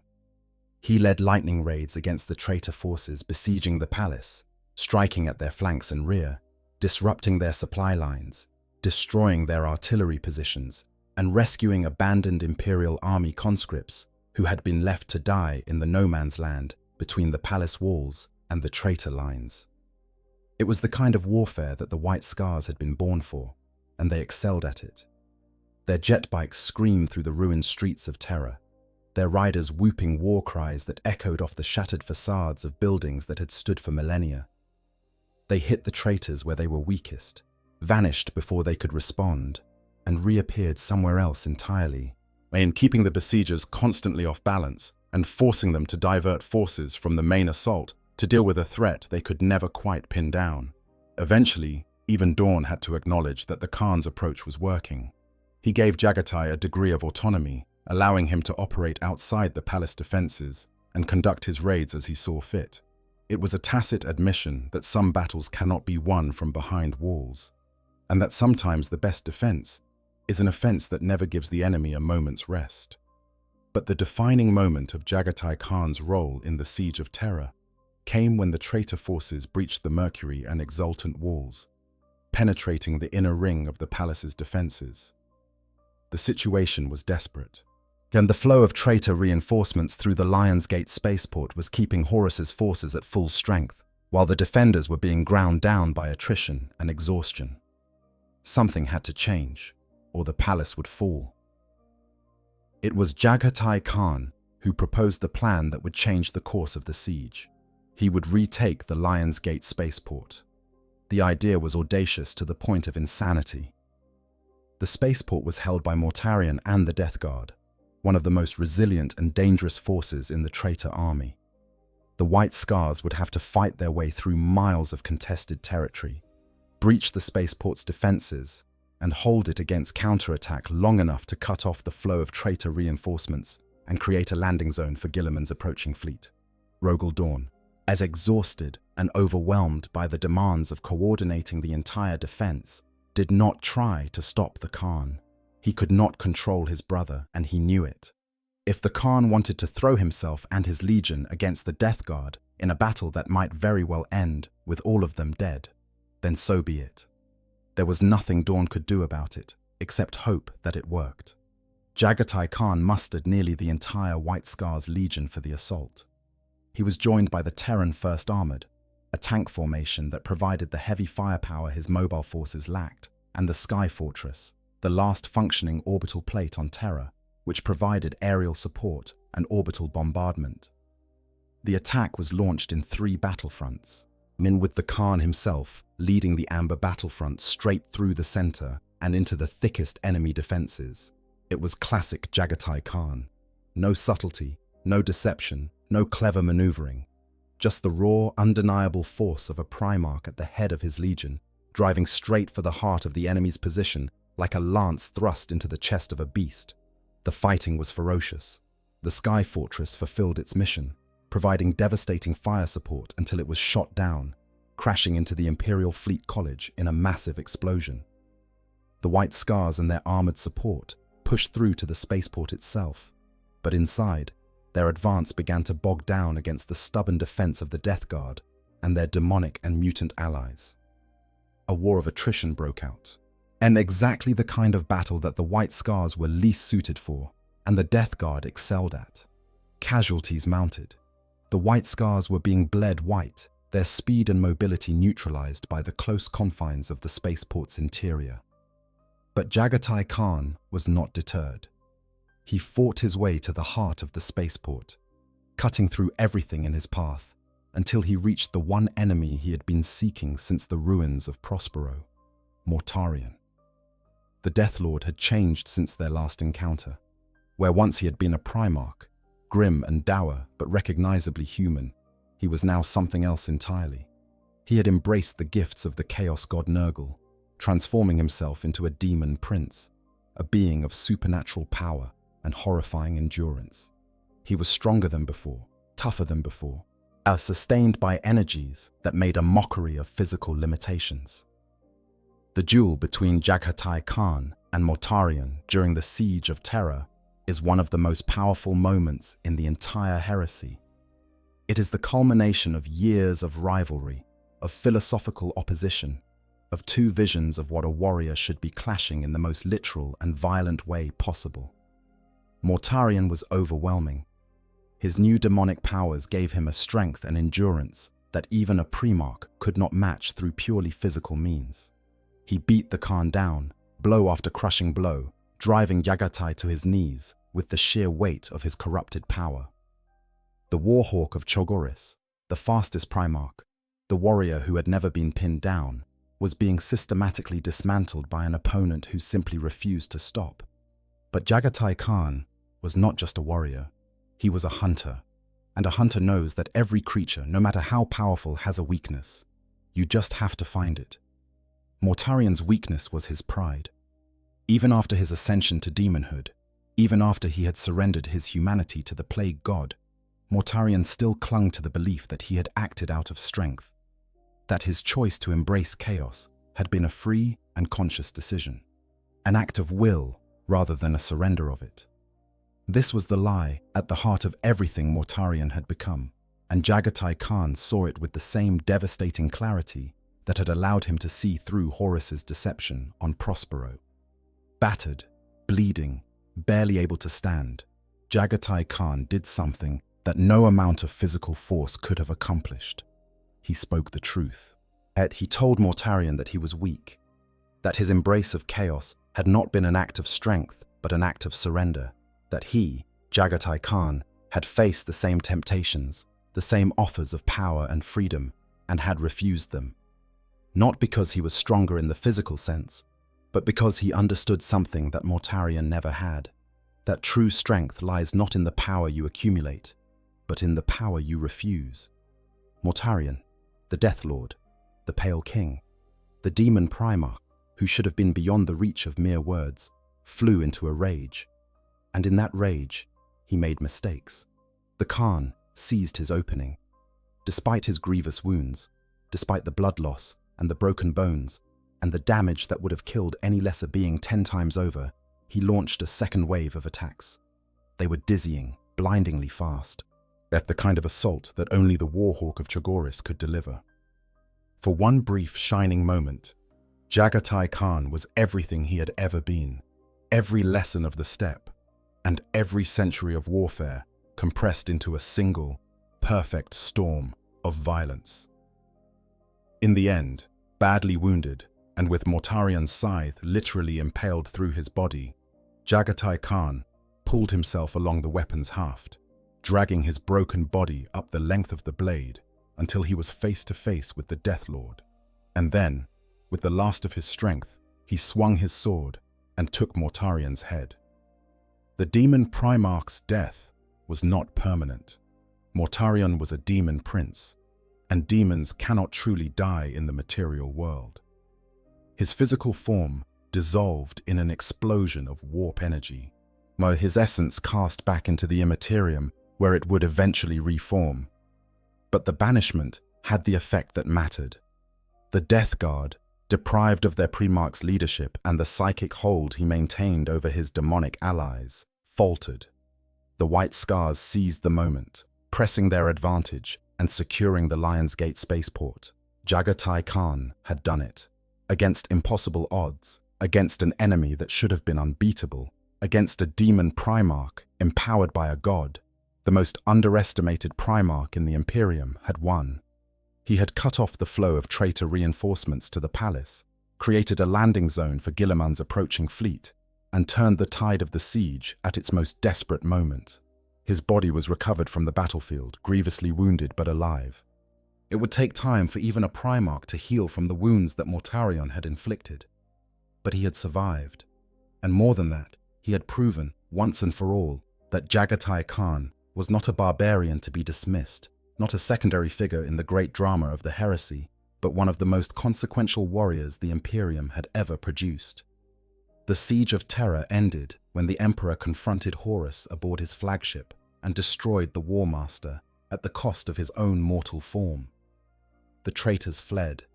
The Imperium survived, but the cost was almost beyond reckoning.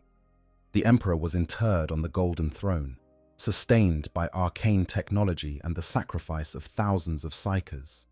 Sanguinius was dead, killed by Horus before the Emperor's arrival. The Imperium's greatest champions were broken, scattered, or dead. And Jaghatai Khan, still healing from the wounds of his duel with Mortarion, attended the Grand Council of Reconstruction. He appeared supported by 2 warriors, his voice reduced to a raspy whisper by the damage he had sustained. When the other surviving Primarchs debated what to do next, when Dawn and Russ called for an immediate crusade of vengeance, and Guilliman argued for consolidation and rebuilding, Jaghatai Khan issued a single statement. Build later, hunt now. 3 words. That was all he needed.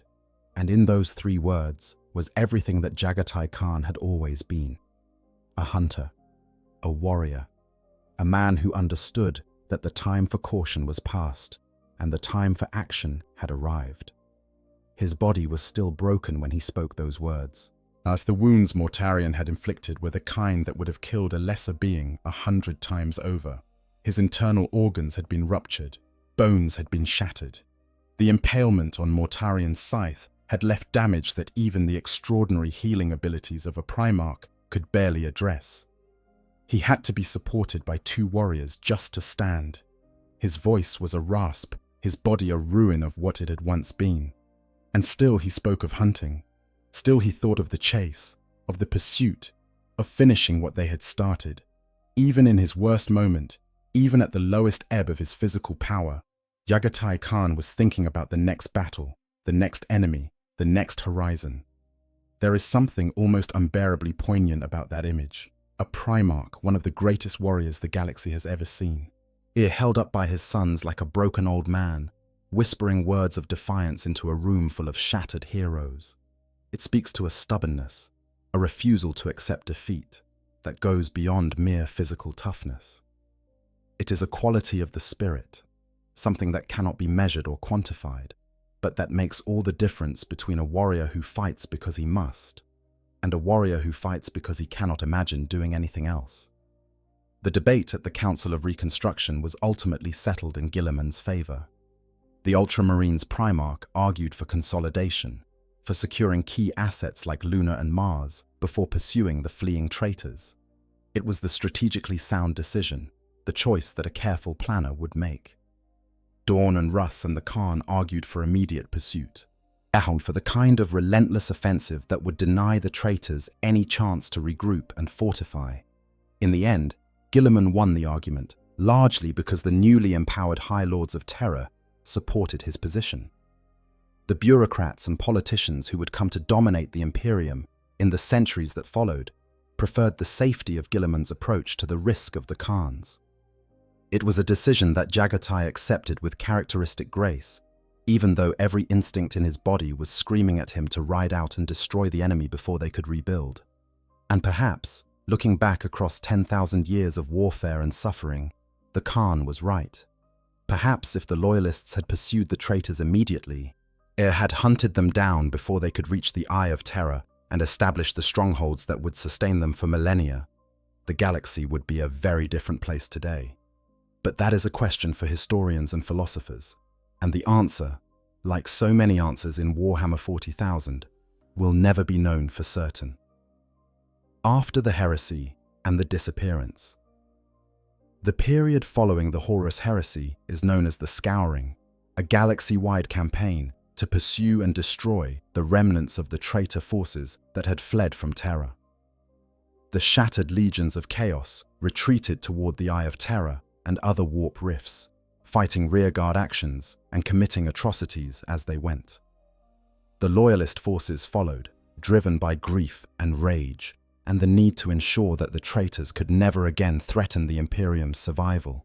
Jaghatai Khan, once healed from his wounds, threw himself into the Scouring with a ferocity that surprised even those who knew him well. The Khan had always been a warrior who preferred the hunt to the siege, who found more satisfaction in the chase than in the kill. But the Scouring was different. The heresy had taken things from him that could never be replaced. Chinsha, Yasugi, countless thousands of his sons who had died fighting a war that should never have happened.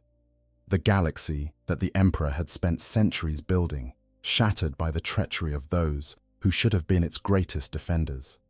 The Khan fought not for glory or conquest during the Scouring. He fought because the enemy was still out there, and as long as they drew breath, the sacrifices of those who had died to stop them would remain incomplete. One of the more surprising aspects of the post-heresy period was Jaghatai Khan's response to the Codex Astartes, the document created by Robuta Guilliman that reorganized the Space Marine legions into smaller, independent chapters of roughly 1,000 warriors each. The Codex was controversial, to say the least.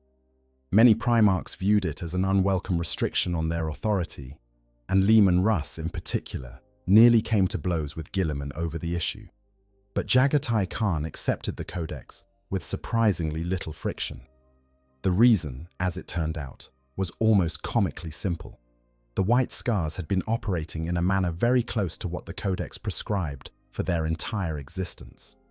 Their tradition of semi-independent brotherhoods, each with its own leadership and its own way of doing things, was already functionally similar to the chapter structure that Guilliman was proposing. The Codex just made it official. Tactically and culturally, of course, the White Scars continued to do whatever they wanted.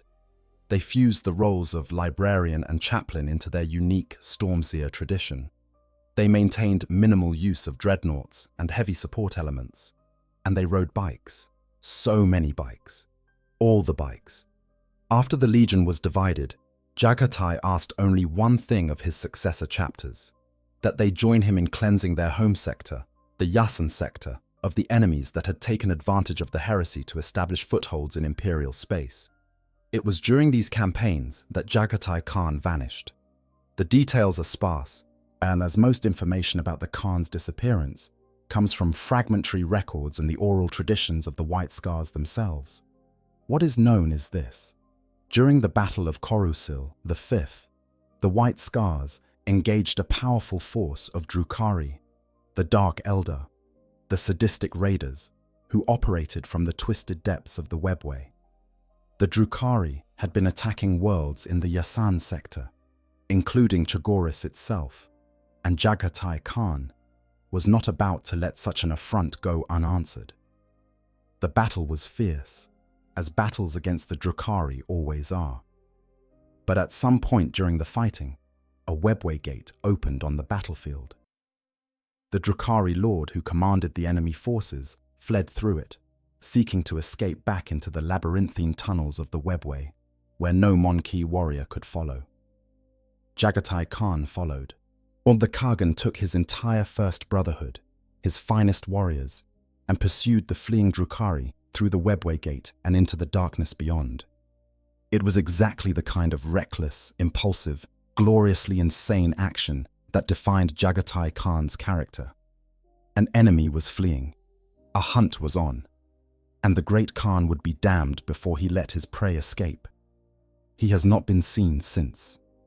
That was in 084.M31, roughly 70 standard years after the end of the Horus heresy. More than 10,000 years have passed since then, and Jaghatai Khan has never returned. The webway gate through which he disappeared has never been found. No word, no signal, no message of any kind has ever emerged from the darkness into which the Warhawk rode. The White Scars believe that their Primarch is still alive, somewhere in the endless, air-shifting tunnels of the webway, in a dimension that exists between the material world and the warp.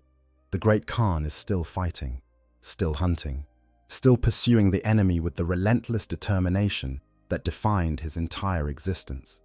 And one day, when the Imperium needs him most, when the darkness closes in and all hope seems lost, the Warhawk of Chagoris will ride out of the webway at the head of his brotherhood and deliver the Imperium from its enemies. It is a hope that has sustained the White Scars through 10 millennia of warfare.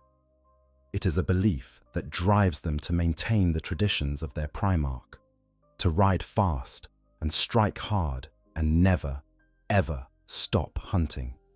And it is the reason why every White Scars warrior carries a special hatred in his heart for the Drukhari, a burning, ice implacable fury that drives them to seek out and destroy any Drukhari force they encounter, in vengeance for the loss of their father. Whether it is true, whether the great Khan is truly still alive somewhere in the webway, is one of the great mysteries of Warhammer 40,000. There are hints and rumors and theories, but nothing concrete, nothing certain, only the faith of his sons and the silence of the void and the wind, always the wind. But there is something more to be said about Jaghatai Khan's disappearance, something that goes beyond the bare facts of what happened and speaks to the deeper meaning of his story. Every Primarch who is missing or lost has a narrative around their absence. Leman Russ went into the Eye of Terror on some mysterious quest, telling his sons that he would return for the wolf time. And the lion slept for 10,000 years in the depths of the rock, hidden even from his own chapter, until he was finally awakened in the current timeline. Corvus Corax descended into the warp itself, becoming something more or less than human in his pursuit of the traitors. But Jaghatai Khan's disappearance is different. There is no grand proclamation, no prophetic statement about when he will return, no dramatic farewell speech. He simply saw an enemy fleeing, mounted up, and gave chase. It is, in its own way, the most perfectly in-character exit of any Primarch. No drama, no posturing, just a hunter following his prey. Think about what that means for a moment. After everything he had endured, after the heresy, after the siege, after losing Qin Shah and Yesugei and thousands of his sons, after being impaled by a demon Primarch's scythe and surviving through sheer willpower, Jaghatai Khan still had the fire in him. He still had the hunger. He still felt that pull, that irresistible urge to chase the enemy, to run them down, to never let them rest. That is not just warrior culture. That is something deeper. It is a fundamental expression of who Jaghatai Khan was at his core. He was the one who never stopped. The one who kept riding when everyone else had dismounted and set up camp. The one who saw the horizon and thought not, that is the end. But that is where I go next. The White Scars hold annual rituals in honor of their lost Primarch. They race their bikes across the plains of Chagoris, pushing themselves to ever greater speeds, driving ever harder, ever faster, as if by reaching some mythical velocity, they might catch up to the Khan himself, riding somewhere ahead of them in the darkness between worlds. They believe he is still out there, not dead, not sleeping, but riding, fighting, hunting, doing what he was born to do. And in the grim darkness of the far future, where hope is the rarest and most precious commodity in the galaxy, that belief matters. It matters because it keeps the White Scars fighting. It keeps them riding. It keeps them looking forward instead of backward, toward the next battle instead of the last one. It is the legacy of a Primarch who understood that the moment you stop moving is the moment you start dying. The legacy of the Warhawk.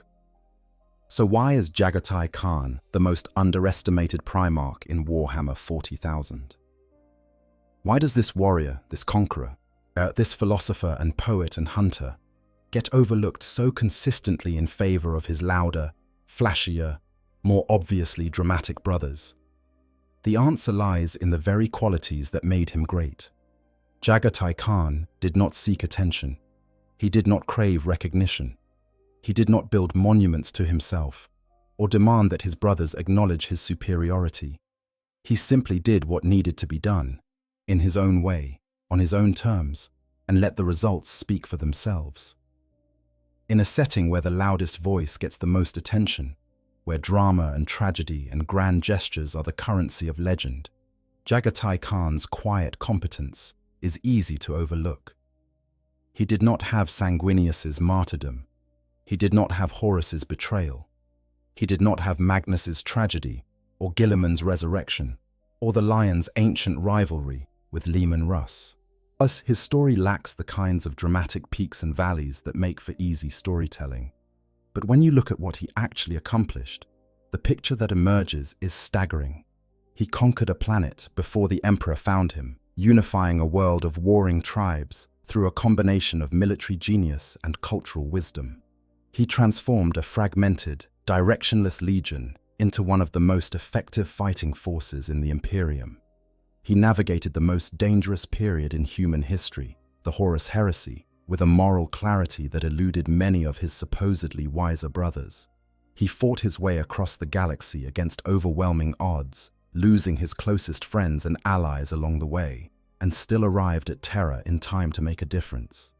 He defeated a demon Primarch in single combat during the Siege of Terra, a banishing Mortarion at the cost of wounds that would have killed anyone else.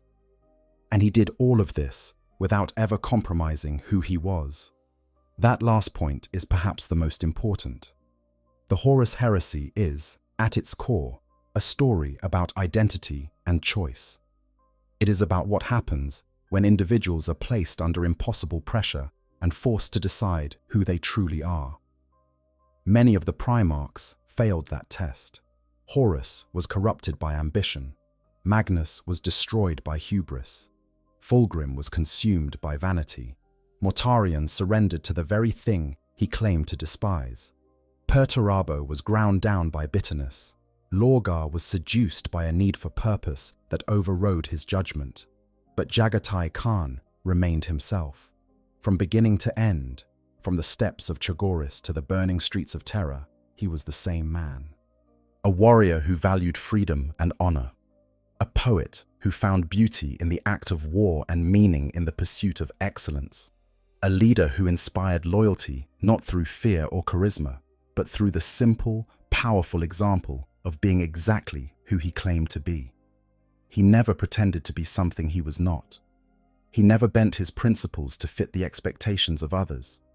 He never sold his soul for power or traded his integrity for safety. When everyone around him was choosing sides and making compromises and surrendering pieces of themselves to forces they could not control, Jaghatai Khan stood firm. He chose the Emperor not because the Emperor was perfect, but because the alternative was worse. He fought the traitors not because he was told to, but because he believed it was right. He led his legion not through fear or indoctrination, but through the bond of shared values and mutual respect. In a galaxy where compromise and corruption are the norm, where the best that most heroes can hope for is a noble death and a few lines in a history book that no one will ever read, Jaghatai Khan's steadfastness is nothing short of remarkable. He is proof that it is possible to navigate a universe of impossible choices without losing yourself in the process. And yet, people still underestimate him.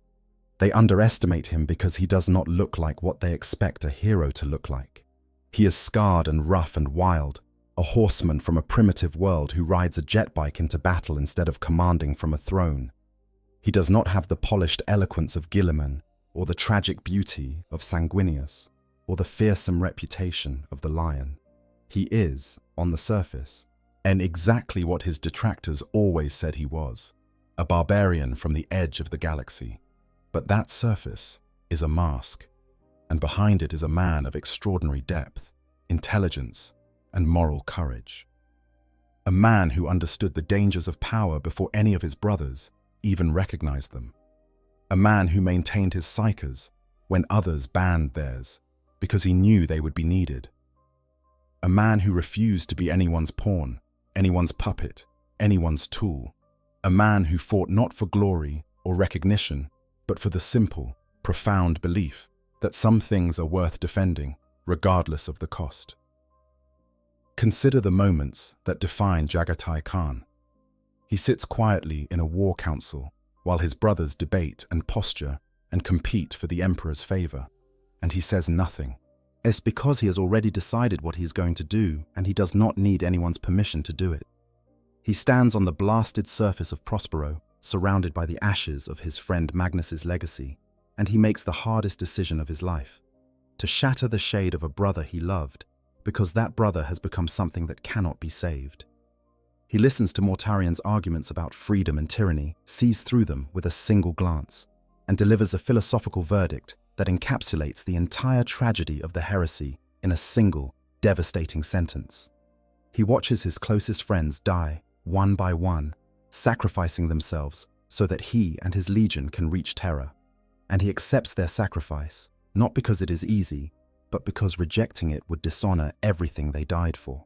He leads a suicidal assault against a demon Primarch, gets beaten within an inch of his life, and still finds a way to win, not through superior strength or divine intervention, but through the sheer force of his will and the devastating precision of his mind. He does all of this, and then he vanishes. He rides into the darkness, chasing an enemy that most of his brothers would have let go, because that is who he is. He is the hunter, the pursuer, the one who never stops. And somewhere in the infinite labyrinth of the webway, the warhawk of Chagoris is still riding, still fighting, still free. There is a beauty to Jaghatai Khan's story that is unlike anything else in Warhammer 40,000. It is not the tragic beauty of Sanguinius, the doomed angel who knew he was going to die and went to meet his fate with wings spread wide. It is not the dark beauty of Conrad Kurz, the tortured prophet who saw the future and could not look away. It is not the melancholy beauty of the emperor himself, the god who built a dream and watched it burn. It is the beauty of the wind, of movement, of freedom pursued and preserved against all odds. It is the beauty of a man who refused to be defined by anyone else's expectations, who carved his own path through a galaxy that was determined to force him onto someone else's, and who did it all with a smile on his face and a poem on his lips. And there is one more thing that deserves to be said about Jaghatai Khan, one final observation that ties together everything we have discussed. In the Warhammer 40,000 setting, the Primarchs are often defined by their fatal flaws. Horus was destroyed by his ambition. Fulgrim was consumed by his pursuit of perfection. Perturabo was crushed by his bitterness and resentment. Angron was broken by the butcher's nails that had been hammered into his skull. Lorgar was led astray by his desperate need to worship something. Mortarion was consumed by the very powers he claimed to despise. Even among the Loyalists, the pattern holds. Guilliman's obsession with order made him blind to the needs of those who did not fit his system. The Lion's inability to trust drove away the allies he needed most. Russ's impulsiveness led him into traps that a more careful leader would have avoided. But what was Jaghatai Khan's fatal flaw? What was the weakness that defined him? The crack in his armor that the setting uses to make him tragic and relatable? The answer, I think, is that he did not have one. Not in the traditional sense. Jaghatai Khan's greatest weakness, if you can call it that, was his isolation. His deliberate decision to stand apart from his brothers, to maintain his independence at the cost of influence and connection, meant that he was never in a position to prevent the catastrophes that overwhelmed the Imperium. He was not at the Council of Nikaea. He was not at Istvan. He was not in the room when the decisions were made that led to the heresy. He was always somewhere else, always on the edge, always just out of reach. But was that truly a flaw? Or was it, in fact, the thing that saved him? Because the Primarchs who were most deeply involved in the politics and the power struggles of the Great Crusade were the ones who were most vulnerable to the corrupting influences that destroyed so many of them. And Horus was corrupted because he was at the center of everything, because his position as War Master made him the primary target of the forces of chaos. Magnus was destroyed because his obsessive pursuit of knowledge led him into territory that he was not equipped to navigate safely. Fulgrim fell because his need for approval and admiration made him susceptible to the seductive whispers of the Dark Prince. Jaghatai Khan, by standing apart, by maintaining his distance from the intrigues and the power plays that consumed his brothers, protected himself from the very forces that destroyed them. His isolation was not a weakness, it was a shield, and it was a shield he had forged deliberately, with full awareness of what he was doing and why. That is the genius of Jaghatai Khan. He understood that in a galaxy full of traps, the safest course is to keep moving. In a universe where everything tries to claim you, the wisest response is to refuse to be claimed. In a world where power corrupts, and absolute power corrupts absolutely, the only defense is to never want power badly enough to be corrupted by it. He wanted freedom. He wanted the open road, the distant horizon, the thrill of the hunt, and the satisfaction of a fight well fought. And because those desires did not make him vulnerable to the temptations that destroyed his brothers, he survived where they fell. It is a quiet kind of heroism. It does not lend itself to dramatic speeches or grand gestures, or the kind of operatic tragedy that makes for compelling narrative. But it is real. It is authentic. And in a setting that is so often defined by excess and extremity, but by gods and monsters, and the clash of cosmic forces, there is something deeply refreshing about a hero whose greatest strength is simply knowing who he is and refusing to be anyone else. Jaghatai Khan is the most underestimated Primarch in Warhammer 40,000. But for those who take the time to look past the surface, to read the stories, to understand what makes this warrior, poet, philosopher, hunter truly extraordinary, the conclusion is inescapable. He was not just one of the great Primarchs. He was, in many ways, the best of them. The one who never faltered, the one who never fell, the one who saw the truth when everyone around him was drowning in lies, the one who stayed free. And somewhere, in the endless darkness between worlds, the great Khan is still riding. The wind will carry him home. If you enjoyed this deep dive into the story of Jaghatai Khan, the Warhawk of Chagoris, the most underestimated Primarch in the entire Warhammer 40,000 setting, then please consider liking this video and subscribing to Q on 40K. We have so many more stories to tell, so many more corners of this incredible universe to explore, and your support makes it all possible. Hit that like button, subscribe if you have not already, and ring the notification bell so you never miss a new video. Until next time, ride fast, strike hard, and never stop hunting. For the Emperor and the Khan. I hope you guys enjoyed the story. Make sure to hit the subscribe, like, share button, whatever you want. Give me some feedback if there's any. And yeah, sleep well.